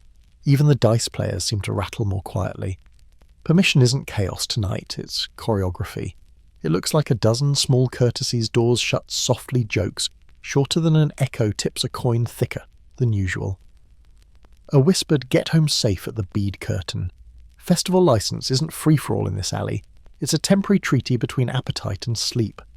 By moonrise you smell the city's calendar in the air, roses flattened under sandals, wine rethinking its life choices, smoke that can't decide whether it worships or entertains. You touch the Fasnum chime above a doorframe and it answers with a tidy purr. Priapus in his garden grins at pigeons who refuse to be scandalized. Venus smiles from her niche, the way a patroness smiles when she sees her people take care of each other. Mainstream fact one last time before bed, temples to Venus. Dotted Rome, the great Hadrianic one near the Colosseum came later, but earlier cults of Venus Erycina and Venus Verticordia already braided love protection and moral anxiety into the city's calendar.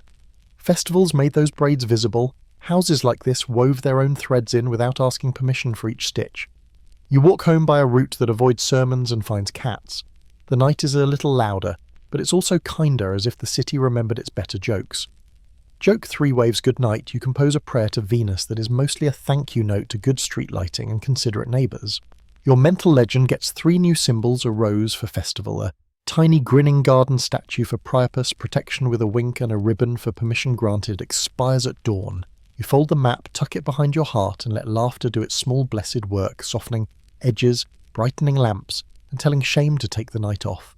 You linger where the street decides it wants to sing outside a papina whose doorway exhales stew and laughter, and across from a tiny stage the neighbourhood calls a theatre even when it's just 4 planks and a curtain that deserves hazard pay. The counter in the tavern curves like a warm arm. Great sunk jars, the dolia keep wine and chickpea soup at a temperature that promises to forgive most of your mistakes. A cat has annexed the band of heat along the counter's base and blinks at you as if to say, your table is ready, scholar. Cups clink, dice hop, a reed flute tries 3 notes and decides the 4th will arrive after another sip. Mainstream fact sits down and orders the house, red popinay and corpiny, serve hot food and wine to a working crowd, sometimes with beds upstairs. Thermopilae display their goods in those set-in pots you're admiring. Gambling is technically frowned on except at Saturnalia, but the rattle of knucklebones astragali persists like a chronic cough. Serving women, the copay pour measures, swap gossip, and keep a weather eye on tempers. While the adiles you remember drift in now and then to remind everyone that Inside Voices is not just a proverb, you can feel the difference between daytime commerce and night day is counting night as chorus. A pair of mimes slide through the curtain like fish through foam. One juggles apples that have seen better markets, the other wears the slack smile of a mask even when her face is bare. They perform 3 quick sketches, all moral lessons performed upside down, and the room pays in laughter and coin. Pantomime dance with chorus big emotions under a fixed face belongs on larger stages, but mime loves a table and an audience with soup. Historians still argue whether Mimae were mostly actresses who were smeared by moralists as sex workers, or whether many truly mix stage with paid companionship. Tonight you watch the overlap breathe without needing to label it. The apples finish their career as dessert. The jokes hang in the air until the cat bats one down for inspection. You stand at the tavern's edge and let noise undress its layers. First the cups clay against clay like soft castanets, then the diced little stone deer skittering on wood, then voices braided fishmonger, bass, dressmaker, mezzo, sailor, tenor, all tuning to the flute's thin ribbon. Someone hums a line from a theatre song, and the melody finds a second voice 3 tables away, then a third at the door. Your bead curtain alley is 2 corners over. You can hear it participating lamp flames nodding in time. The city doesn't split into respectable culture and disreputable night. It weaves both into a net that catches sleep as it drifts past. You walk out for air and bump into a posterer pasting a notice on a whitened board, Alba again. But for entertainment tomorrow, a star dancer is billed at the big stone theatre with the portico everyone uses for gossip and shade. Mainstream fact takes a bow. The Theatre of Pompey, finished in 55 BCE, gave Rome its first permanent stone theatre, complete with a sweeping portico where people strolled, shopped and negotiated everything from patronage to romance. The permanent seats made officials nervous about crowds. The covered walks made rain an accessory.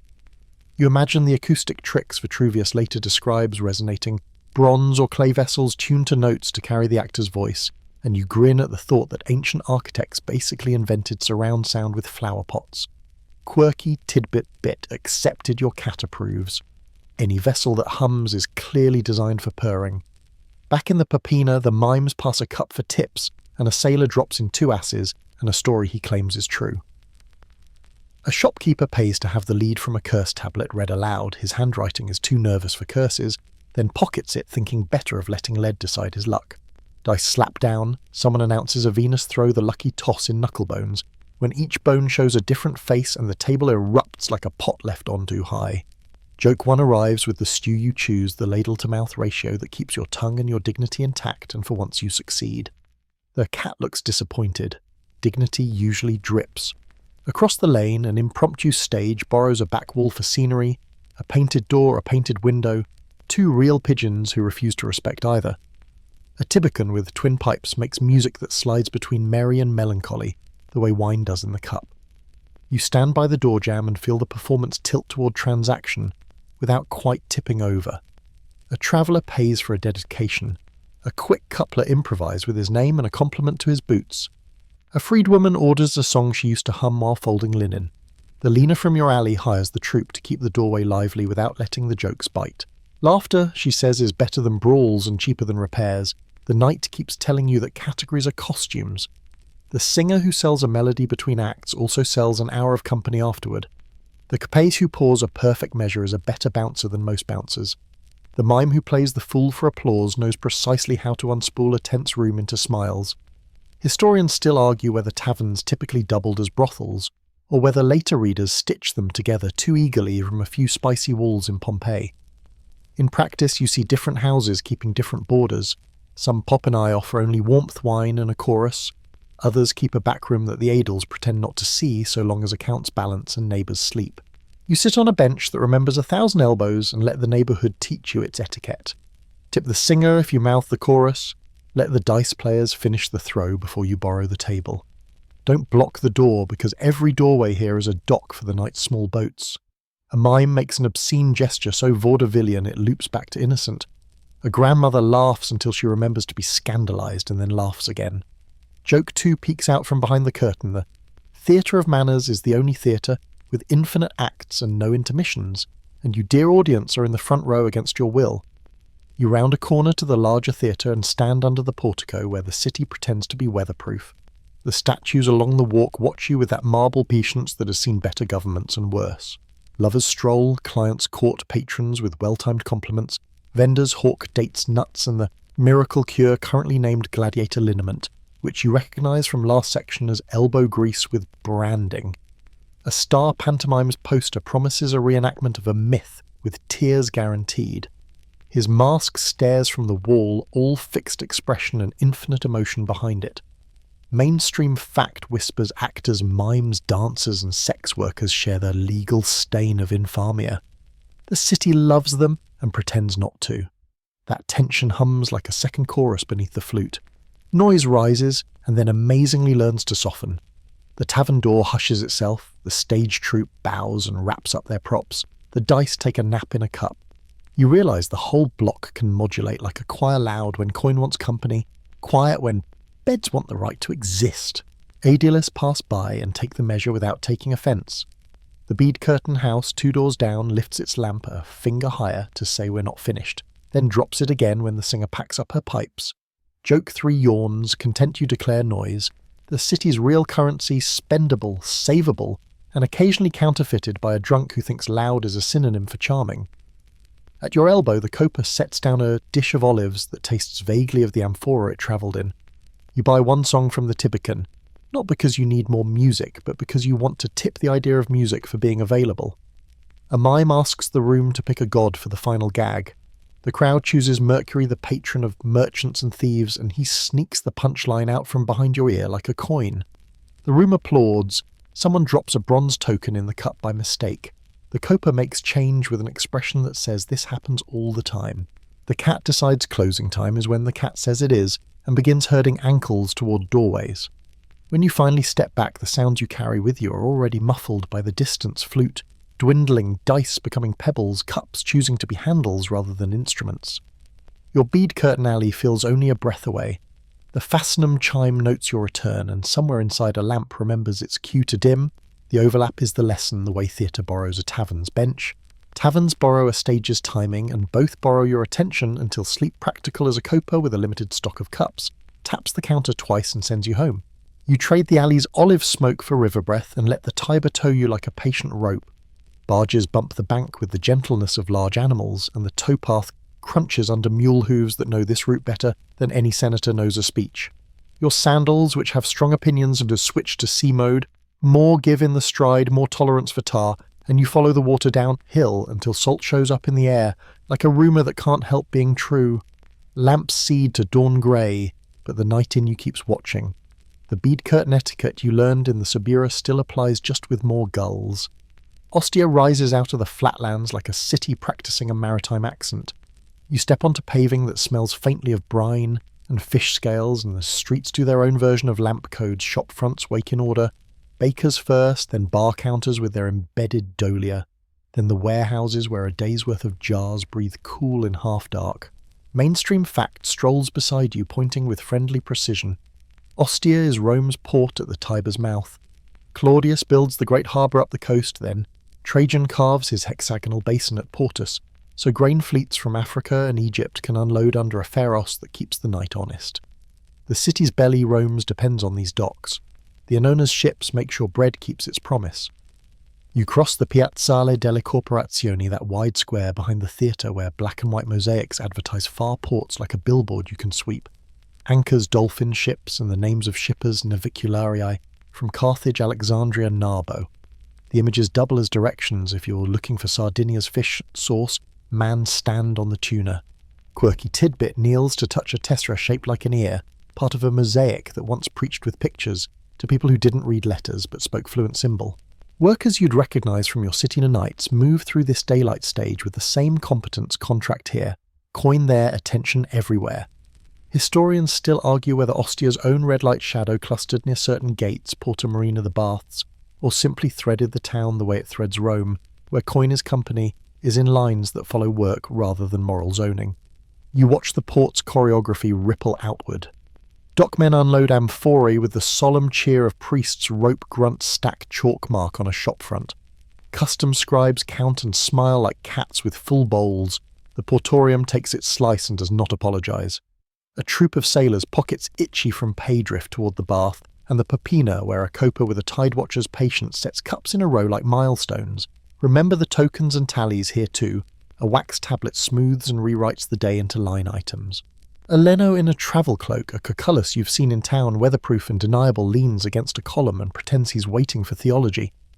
The bead curtain signal is subtler in Ostia, doors where the same fastenum chimes, but the music gets mixed with rigging creaks, and discretion must hold its own against gulls who believe privacy is a rumour. You ask the street for an edge, and it gives you the theatre a cousin to the Roman one, but with a sea air where mimes, sellers and companions work the margins between act and transaction with portside efficiency. You don't linger long, the road calls an old bass line under everything Roman. The Via Ostiensis folds you back toward the city, then your feet decide to cheat and cut onto the great southern artery, the Via Appia, for a taste of distances. Wheel ruts groove the stone like music etched in wax. Milestones stand at polite intervals, numbers carved like small oaths. Mansiones official posting houses sit every so often with the serene posture of buildings that know they are allowed to exist. Mutation's horse change stations fuss with harness and oats. Mainstream fact offers a clean sentence. The cursus publicus, the imperial post, runs couriers and officials through these state inns. Ordinary travellers use corpanae and tabernae along the route where stew straw and gossip can be bought in flexible combinations. Corpanae on the road are cousins to your popinae counters, with dolia hearths that sell forgiveness by the bowl, and rooms upstairs that sometimes rent by the hour, sometimes by the snore. A signboard swings Mercury with a money bag. Another Hercules lolling board guaranteeing biceps-level security. The innkeeper's cat is multilingual in fish dialects. She charges in anchovies. You hear the old rhythms. Lamps are going up to say welcome, lamps going down to say sleep, and your bead curtain training lets you read a stranger's threshold like a book you already love. Joke one slips into your pack, the Mancio boasts breakfast included, which turns out to mean a cup of yesterday pretending to be today, and a fig with excellent intentions. At the crossroads shrine, Lares Compitales get fresh wreaths. Wayfarers tie knots that ask for safe miles and good company that minds prices. A soldier off-duty checks the road like a well-made blade-edge heft balance, and you remember from Section 5 how his shoulders store drills, and how his gaze measures exits before it measures anything else. Here, near fortlets and watchtowers, the military world sets up its own night economy. Outside a camp, the canabae and vicars thrive, little civilian satellites, smiths, bakers, merchants, companions, people who do not wear the legion's belt but follow its work like ivy follows brick. Mainstream fact keeps it tidy forts across the empire sprouted these settlements just outside their gates. The army forbids marriage on paper in some periods, yet soldiers form the households. A shadow city grows where rations and pay meet any marketable kindness. Historians still argue whether brothel activity was policed within the fort's walls or simply winked toward the vicus. Archaeology gives shop fronts barracks and a few rooms that look like business, but the paperwork blurs when night falls. Inside a roadside corpona, the menu is the same half the empire over. Bread, olives, stew, something salted enough to sail. Graffiti on a pillar brags and begs in equal measure. Cornelia poured well, watch your purse. Try the boiled beans, avoid the poet. A traveller in a cucullus rents a corner and writes a letter by lamplight, asking someone in a port city to remember a promise. The Leno you noticed at Ostia reappears on the road as a logistics officer with a different job title, arranging introductions at way stations, quoting prices that sound suspiciously optimised to the distance from the last bath. Your lamp-trained eye sees what the Adel's pens can't reach out here. Order maintained by favours brawls, minimised by well-placed stools and bead curtains, improvised from reed mats when homes become businesses for one night. Night patrols exist outside the capital too, but they have different names. Stationarii. The road police share news at the fire altar and compare notes with toll collectors and muleteers. A beneficarius wearing the authority of a higher office stops in for wine, watered enough to keep the empire upright. Everyone swaps danger maps the way city cats swap sunbeams.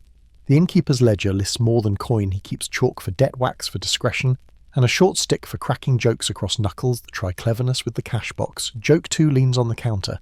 The official motto of this inn is no fighting, no dice on the bread table, and yes, the cat is in charge. You tilt inland again and brush against a market town that hums like a hive. Pack animals stalls a fountain whose mouth has been kissed into smoothness by 1,000 canteens. Here the night trade borrows festival rules without needing a feast day. Doors talk in lamplight because the Aediles are a rumour this far out, and reputation replaces registration. The stylus has to travel by word of mouth. A woman names her boundaries in a voice that remembers city benches.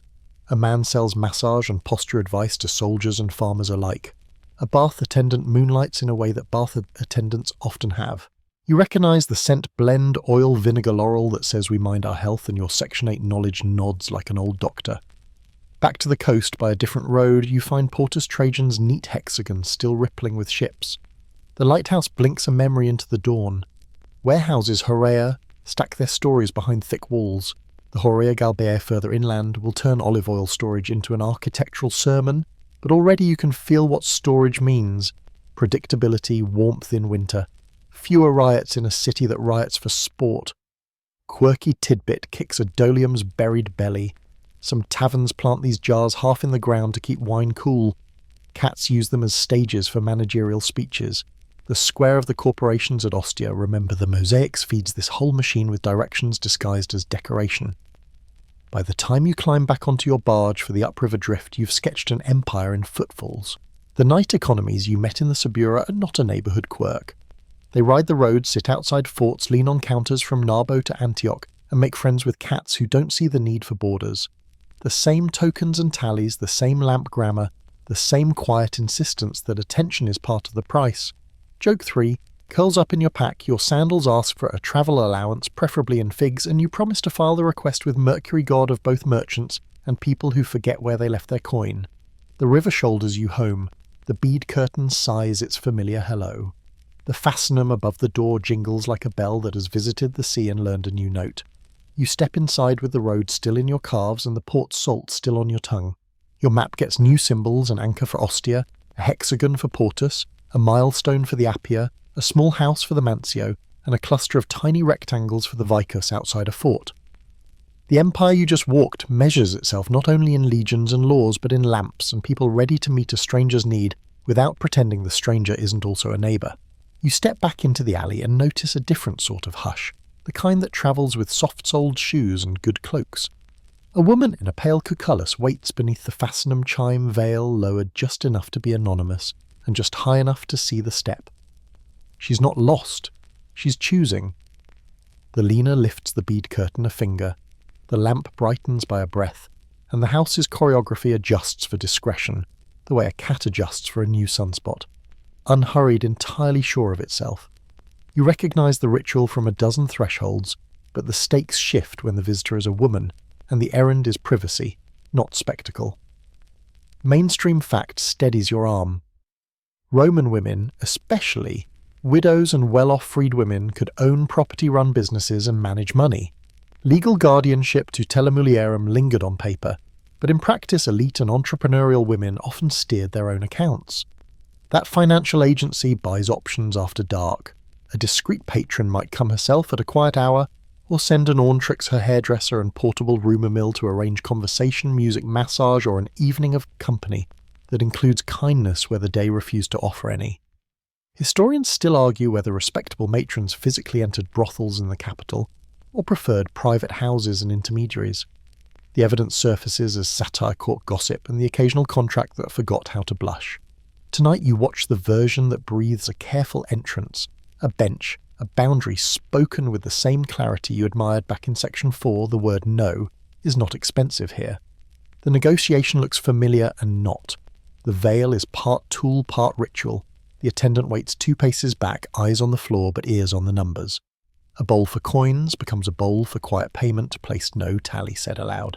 You notice the small adjustments, no raillery from the doorway, no recruitment from the tavern chorus, a second lamp angled to make the room feel like a sitting parlour rather than a stall. Quirky tidbit drifts in on perfume. Some houses keep a little box of scent strips, rose, myrtle, a rarer dab of saffron so clients can choose the air they breathe. And the saffron is nicknamed Sunset, a joke that pretends to be about colour and is really about mood. You follow another thread, women as patrons of women. A freedwoman merchant with dye on her fingertips comes to hire a singer for a niece's wedding. The song includes no names and the bill includes no explanations. Another woman asks for a companion to play knucklebones and remind her how to laugh without checking her husband's face first. You watch boundaries restate themselves in gentle cadences, not this yes, that stay for the music, leave before the street grows curious. The leaner's bench is diplomacy, the lamp is a treaty, and if anyone in the alley mistakes a woman's errand for a confession, the cat on the counter will stare until the error shrivels. Joke one purrs in this neighbourhood. The hairdresser isn't a person so much as a municipal utility like water, but far more informative. Same-sex arrangements find you next not with trumpets, but with the same soft timing you've been learning all night. A pair of men slip in together, shoulders relaxing once the bead curtain has done its part. Their request is conversation wine, watered to patience and the comfort of being ordinary. You remember your fact-checking voice, Roman, moral, talk about male relation centres, less on gender and more on status and role, Adult citizen men were expected to posture as active, and satirists throw barbed Sinaidas pathicus at those marked as passive, especially if they're citizens.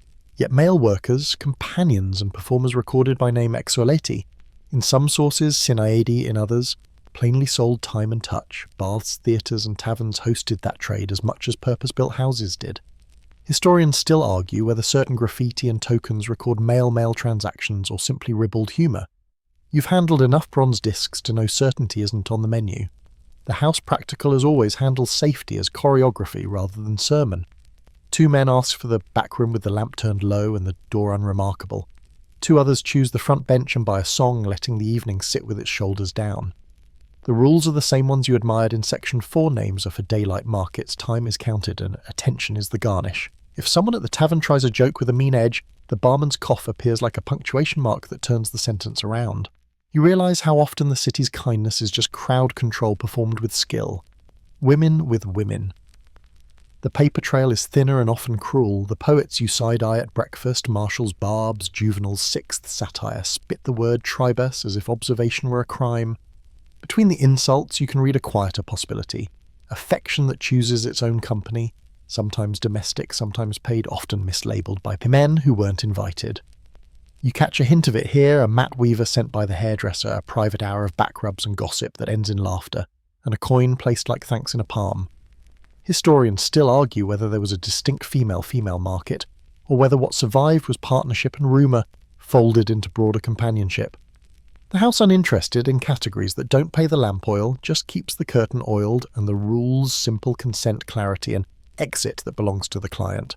Power walks beside consent like a chaperone you can trust. When the patron is a woman of means, her risk is visibility, not solvency. When the patron is a woman of fewer coins, the risk is both. The house answers with small mercies entry at odd hours, a different doorway. A loner cloak washed in, please don't recognise me. For men hiring men, status, anxiety does the same paranoid arithmetic and the solution is identical. A hood, a quiet room, a shared understanding that privacy is not guilt. It is just architecture. Joke 2 leans on the abacus privacy here isn't a luxury brand, it's standard issue like good hinges. You fold in the other kind of power, the one that sits on the worker's side of the bench. A male companion lays out terms with the same unembarrassed precision you heard from Calamus time topics boundaries. A woman who sells music names her price and asks the patron to keep the room's door a handspan open. The request functions as a safety valve and a signal to the leaner's staff. The word no moves lightly, not because this is a utopia, but because the house knows that nights without clarity turn into mornings with aediles and nobody wants to invite paperwork to the after-party. Mainstream fact whispers over your shoulder in Roman courts those who practiced sex work bore the legal stain of infamia and lost some testimonial weight. That made house rules even more essential because the law might not carry their side with equal force. So the community builds its own net barmen, neighbours, cats and a social memory that rewards good behaviour with future business. Rumour, of course, is the city's 4th element. You see it in lead-cursed tablets, defictions rolled like tiny scrolls pleading with underworld couriers to bend a rival's luck. You see it in wax dolls some swear by and others snort at. You hear it in temple whispers asking Venus to redirect someone's attention 2 doors down. Quirky tidbit crosses the threshold with a smirk. Some curses specify the gestures of mimes as identifiers, the one who moves his hands like so, which means even the theatre's grammar ends up subpoenaed by jealousy. You hope the gods have a sense of humour and a decent filing system. Your bead curtain literacy keeps paying dividends. A woman patron is offered the parlour lamp setting and a cup with a better glaze. 2 men get the bench by the shrine to the Lars because that corner sees but does not stare. 2 women choose the wall with the red rectangle of Venus because a goddess can be a witness without becoming a rumour.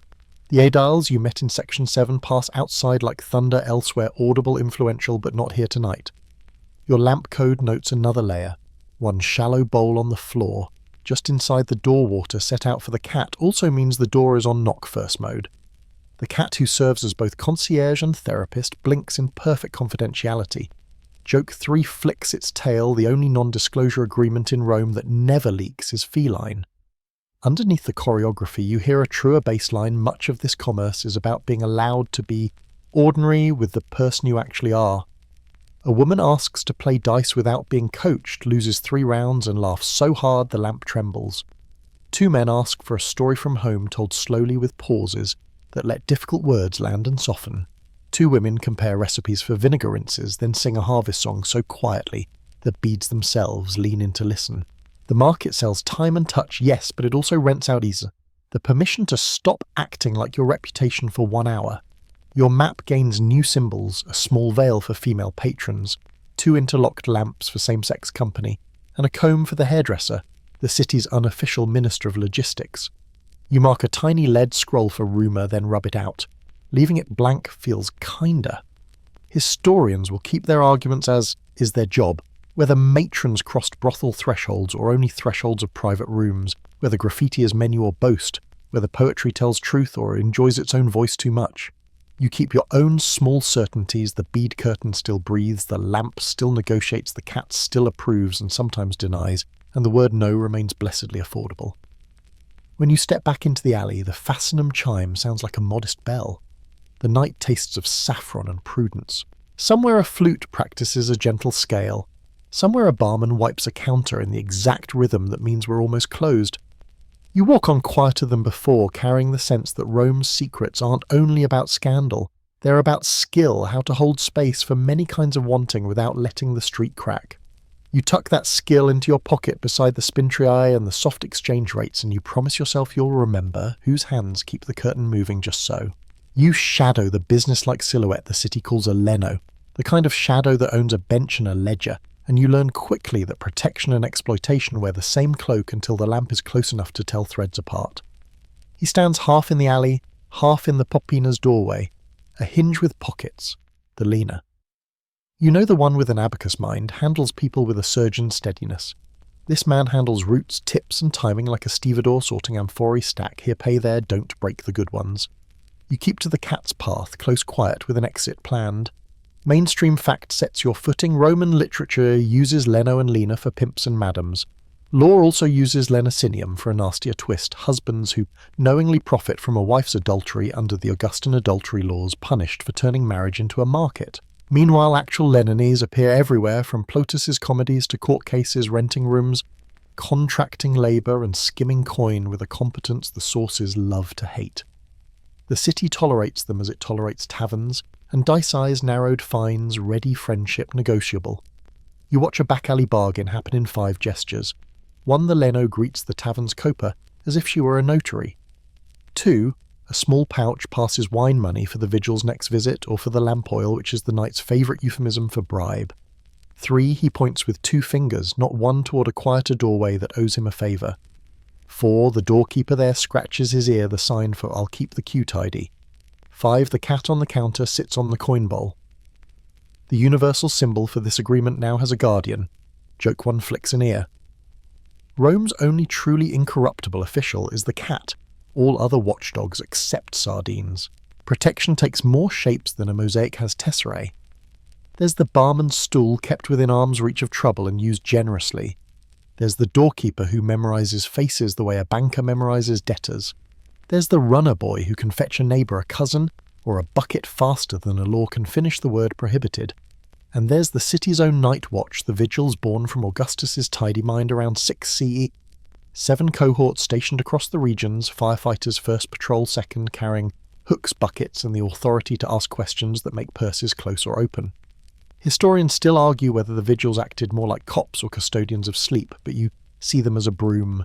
The city sweeps with after dark, sometimes gentle, sometimes bristly, always aware of which corners collect ashes and whispers.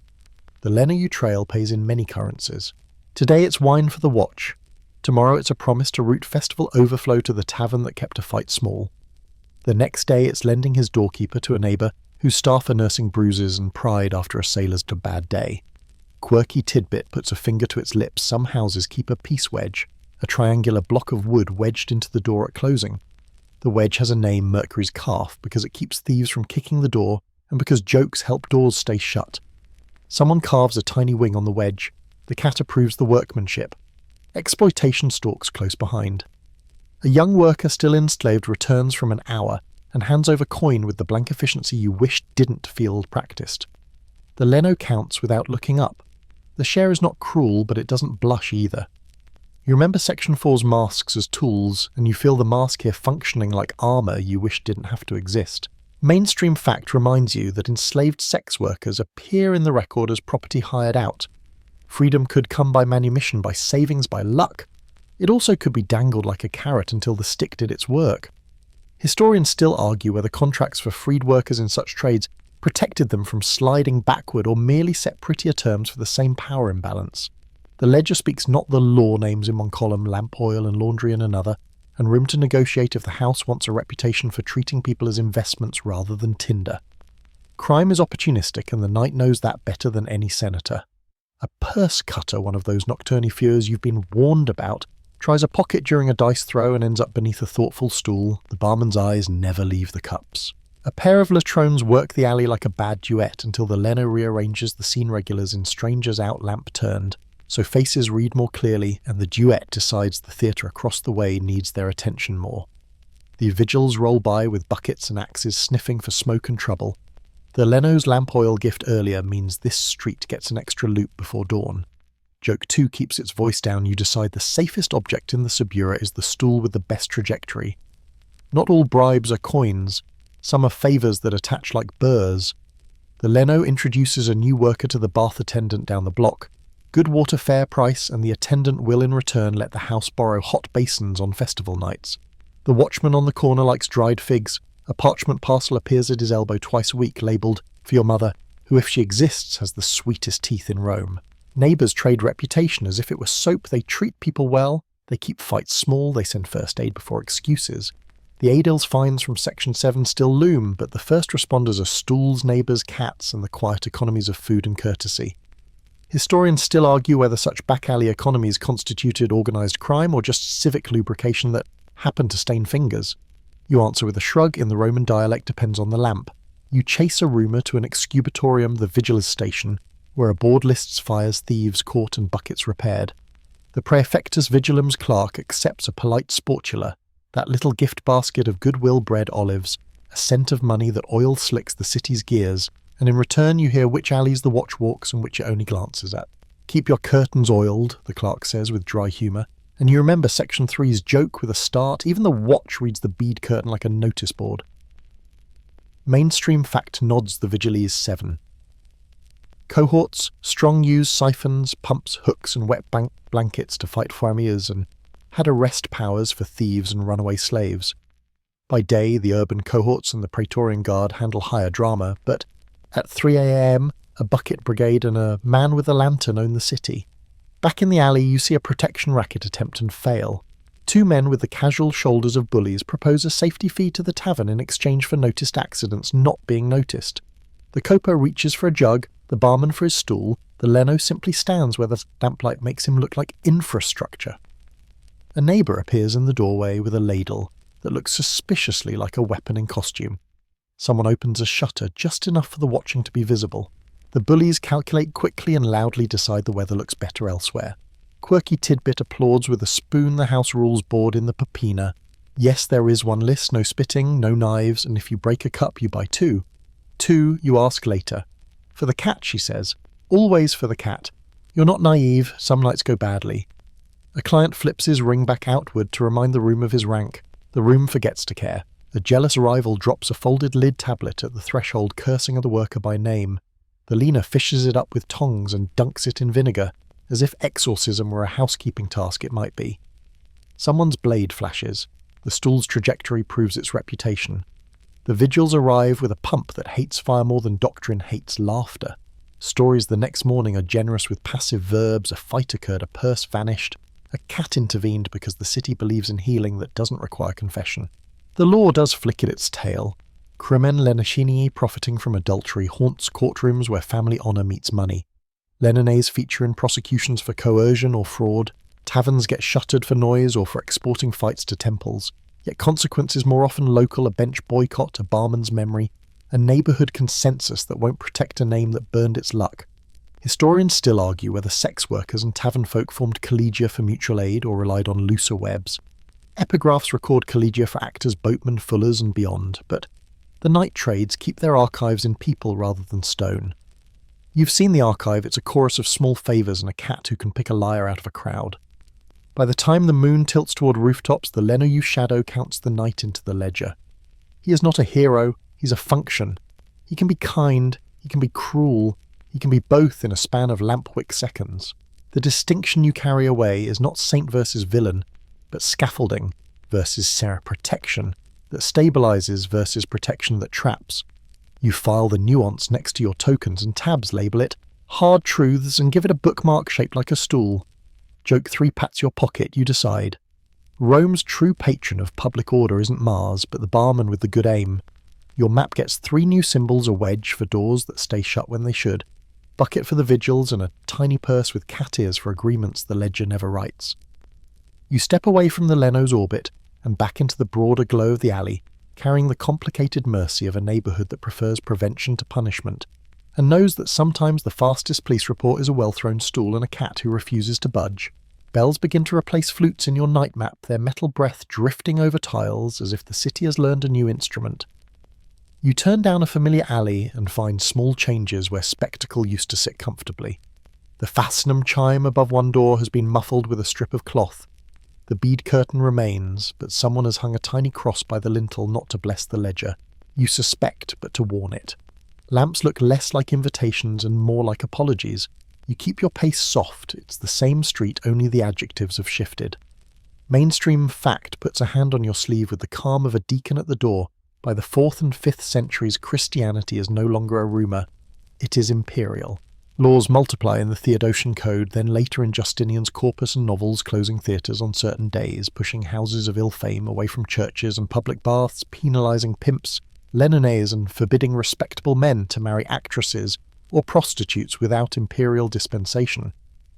You feel the new vocabulary in the air: sin, repentance, scandal, sanctuary. Yet the ground under your sandals hasn't learned to vanish on command. It merely rearranges.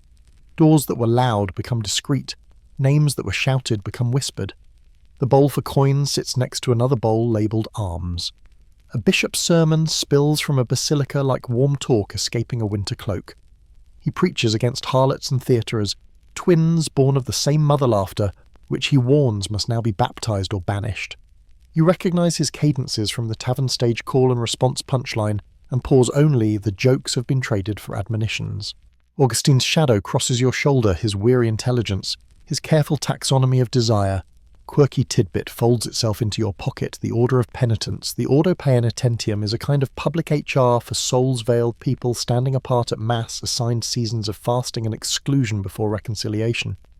No booths yet. Contrition here has seating charts.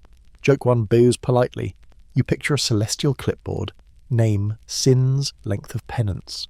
Please write legibly and decide bureaucracy is the empire's true apostolic succession. You pass a doorway you used to know by its perfume and find it smells of soup. A matron with earnest elbows tells you this house is now a xenodochium, a Christian hostel for the poor and for travellers, and she stirs the pot like a theology that feeds people. The brick bed in the inner room wears blankets stitched by a widow whose grief needed something to do with its hands. The leaner's bench remains, but it keeps a different ledger. Names of women and men who asked to start over. Names of sponsors who promised bread tools a place to sleep. Mainstream facnods bishops like Basil in Cappadocia raise complexes that bundle hospice, hospital and lodging. In the capital, imperial charity becomes architectural. The empire learns that mercy too needs rooms and staff. You hear a story on a low bench where the alley keeps its memory. A dancer lays her veil on the ground like a skin she's ready to shed. Someone nearby says the name Pelagia, and someone else says Mary of Egypt Saints, whose hagiographies tell of courtesans turned ascetics, their beauty traded for desert weather and prayer. If they can, a worker says, half hopeful, half sceptical, maybe I can. Historians still argue whether such lives are careful history or holy theatre, moral plays staged in prose to nudge cities toward virtue. You don't mind the ambiguity tonight. Stories like bead curtains work by shifting light rather than breaking the door. Law passes with sandals that do not scuff. An imperial edict is read at the corner, no brothel within so many paces of a church. Days of rest to be honoured with closed doors. Pimps fined, repeat offenders exiled. The adels of your earlier nights now share the street with deacons and notaries. The same altar boards host edicts beside feast day notices. You watch how compliance happens, a doorway moves around a corner, a back room becomes a front parlour only when the calendar allows. The lamp code up-down learns liturgy. Saturday's curtain is shorter than Thursday's.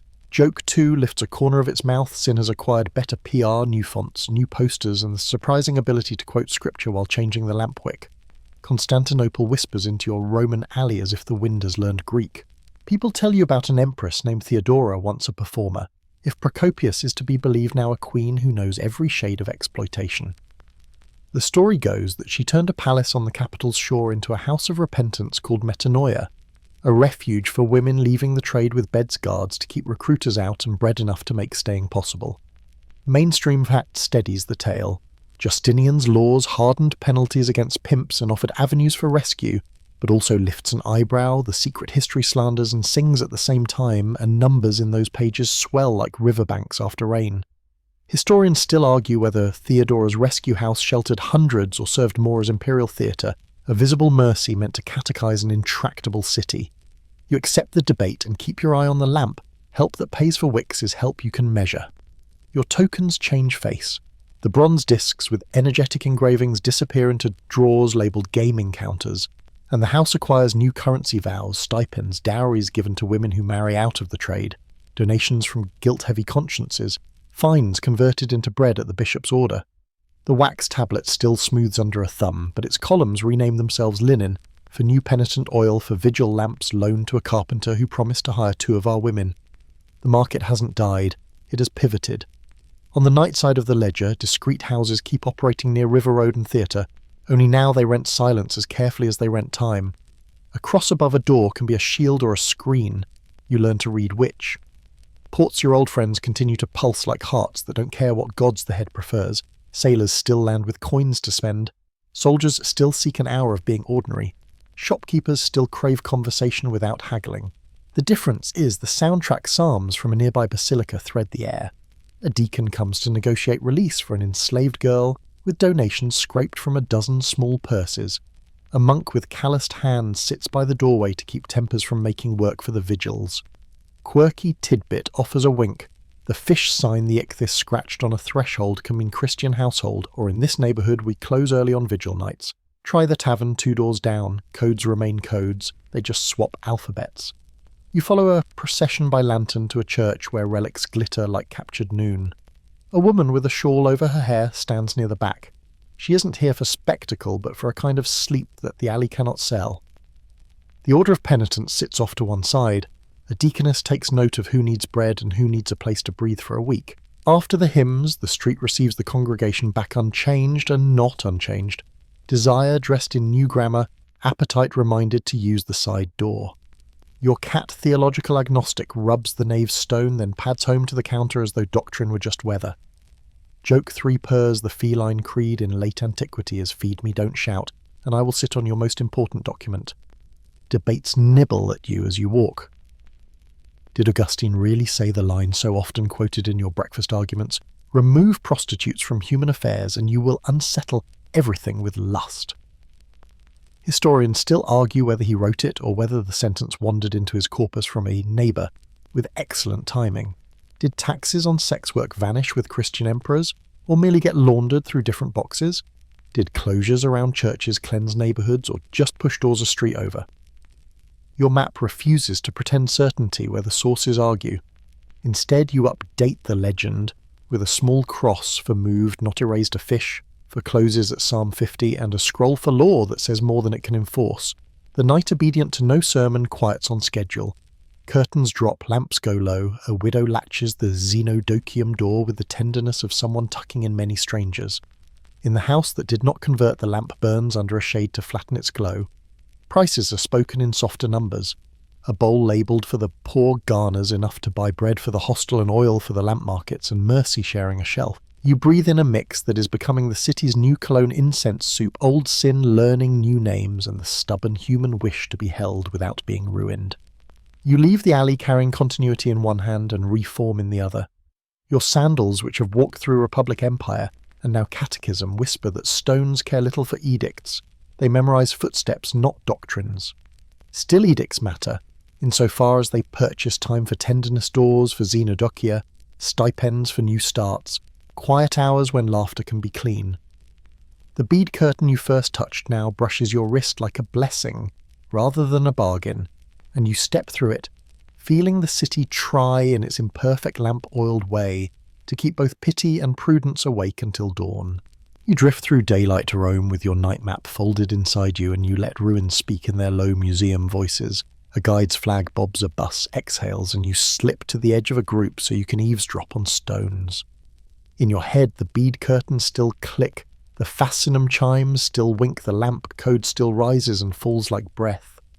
You trail a line from the forum toward the old neighbourhoods and discover how absence curates the Subura's stacked insulae have collapsed into layers and lanes, their gossip pressed flat under later centuries, yet you can still feel a corridor's narrowness when a street pinches your shoulders and a cat patrols an invisible threshold as if the beads never came down. You borrow a day trip to Pompeii the way Romans borrowed omens practically, and step into the lupanar with tourist feet and night-trained eyes. There it is, a corridor, small rooms, and the stubborn masonry beds you met by lamplight.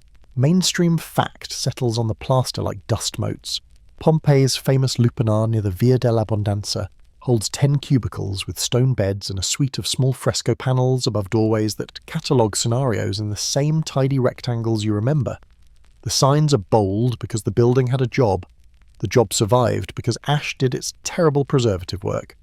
You lay your palm on a brick edge rounded by ancient elbows and modern wonder, and you hear the old rhythm lamp up, lamp down, even though the wick is 2 millennia out. You lean close to graffiti that has learned to live with cameras. Some scratchings are prices, some are boasts, some are names, kissing other names like schoolyard trees. Quirky tidbit grins elsewhere in Pompeii. A clay tile captured a cat's paw print when a distracted feline strolled across wet clay. The print fired hard and now sits in a case as if the cat had signed for everyone.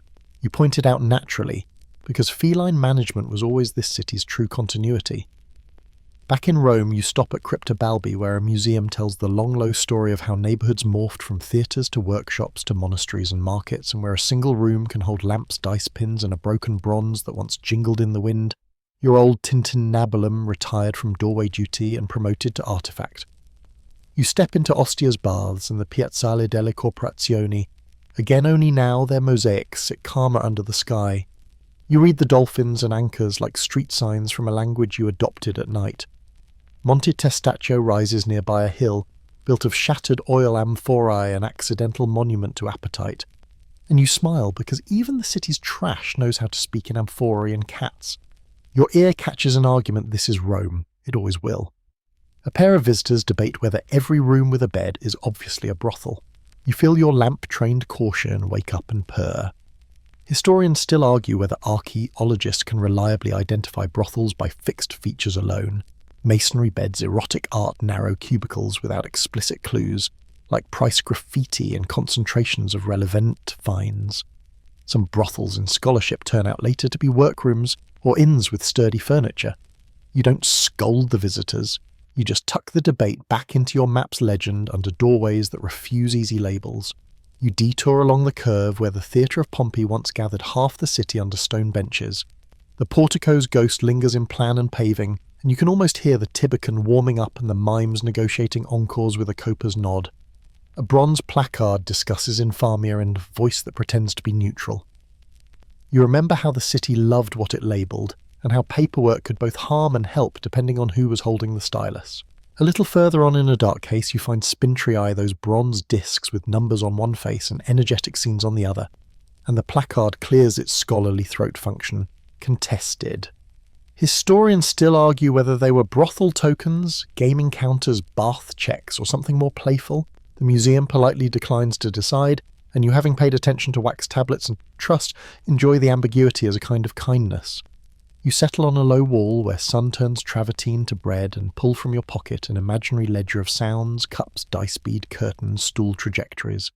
You add festival ribbons rustling at the Veneralia Ediles styluses, scratching Alba, Vigil's buckets, knocking wedges named Mercury's calf doing holy work at doors. You add a whisper from late antiquity crosses near threshold, Xenodochia, simmering soup, a penitent's shawl changing a room's purpose, and you realise that what you've been mapping is less a secret underworld than a toolkit cities build to hold many kinds of nights without shattering mornings. Joke one rounds the corner in sandals, you catch yourself scanning a ruin for the cat in charge, and then realise the cat is at home, still sitting on the coin bowl of your memory, fiercely curatorial. Joke 2 adjusts its hood, you turn your signet inward on a hot afternoon and grin at your reflection in a museum case, relieved that glass cannot testify. Joke 3 lifts a ghostly stool and salutes the barman you never met, the one whose aim kept the police reports short and the neighbourhood's patience long. You stand and imagine placing tiny icons over the whole city the way you did in Section 2, an anchor where sailors traded stories for sleep, a hood where status flipped into privacy, a rose where permission loosened shoulders, a stylus where names were entered and protected as best they could be, a droplet where hands were washed and healed, a cross where a doorway promised bread instead of lamps. You realise your map is less about brothels than about hospitality and harm reduction by any name, how neighbours learned to price attention, how houses learned to throw light exactly as far as kindness could reach, and how even law in its grumpiest toga learned when to measure bread loaves and when to measure mercy. You look down at your sandals, faithful critics, and they tell you the walk is complete. The bead curtains in your head still breathe. The lamp in your chest still finds its right wick. The city which you feared would swallow you whole has simply taught you how it eats. You tuck the night away, ready to be taken out on some future insomnia, when the fan hums and the room wants a story. Rome will still be there, ruins, teaching patience cats, teaching management stones, rehearsing their lines, and you will still be you, walking slowly, footwarding quietly, tipping the lamp for the people who kept the city soft enough to sleep in. Set your shoulders down and let the last of the stone-cool air pass over your skin the way a corridor exhales, when you pull back a curtain and then let it fall. You're not in a hurry anymore. The lamps we lit tonight can fade to embers, the coins can rest in their little bowl. The cat can make one last slow circuit and curl up where the counter is warmest. Let the streets widen in your mind until they become soft threads, then let the threads relax into a single gentle line that leads you back to your pillow. Breathe a little deeper. The city's voices have edged away cups, dice flute laughter, and what remains is a hush that feels earned, like the quiet of a theatre after the curtain and before the sweepers. You can hold that hush in both hands loosely and notice how it makes time slower and kinder. The rooms you visited, with their careful lamps and steady rules, can close without locking. The doors of the hostels can latch with a sound like a small reassurance. The shrines can keep their faint perfumes for the morning. Everything that needs to rest knows how. If your thoughts keep walking, let them wander to the harmless things, a ribbon tied neatly on a shrine, a wedge of wood keeping a door honest, a tiny winged charm that rings once and then sleeps. The map in your head can fold itself up and become a soft square under your breath, a handkerchief tucked into the pocket of a dream. You do not have to solve debates tonight. You do not have to count coins. You do not have to memorize walls. All that is required is the slow, even rhythm that tells your body it is poor. Now let the fan hum, let the room cool, let the last lamp in your imagination dim to a friendly coal. The night is yours, and it is patient. Close your eyes and drift.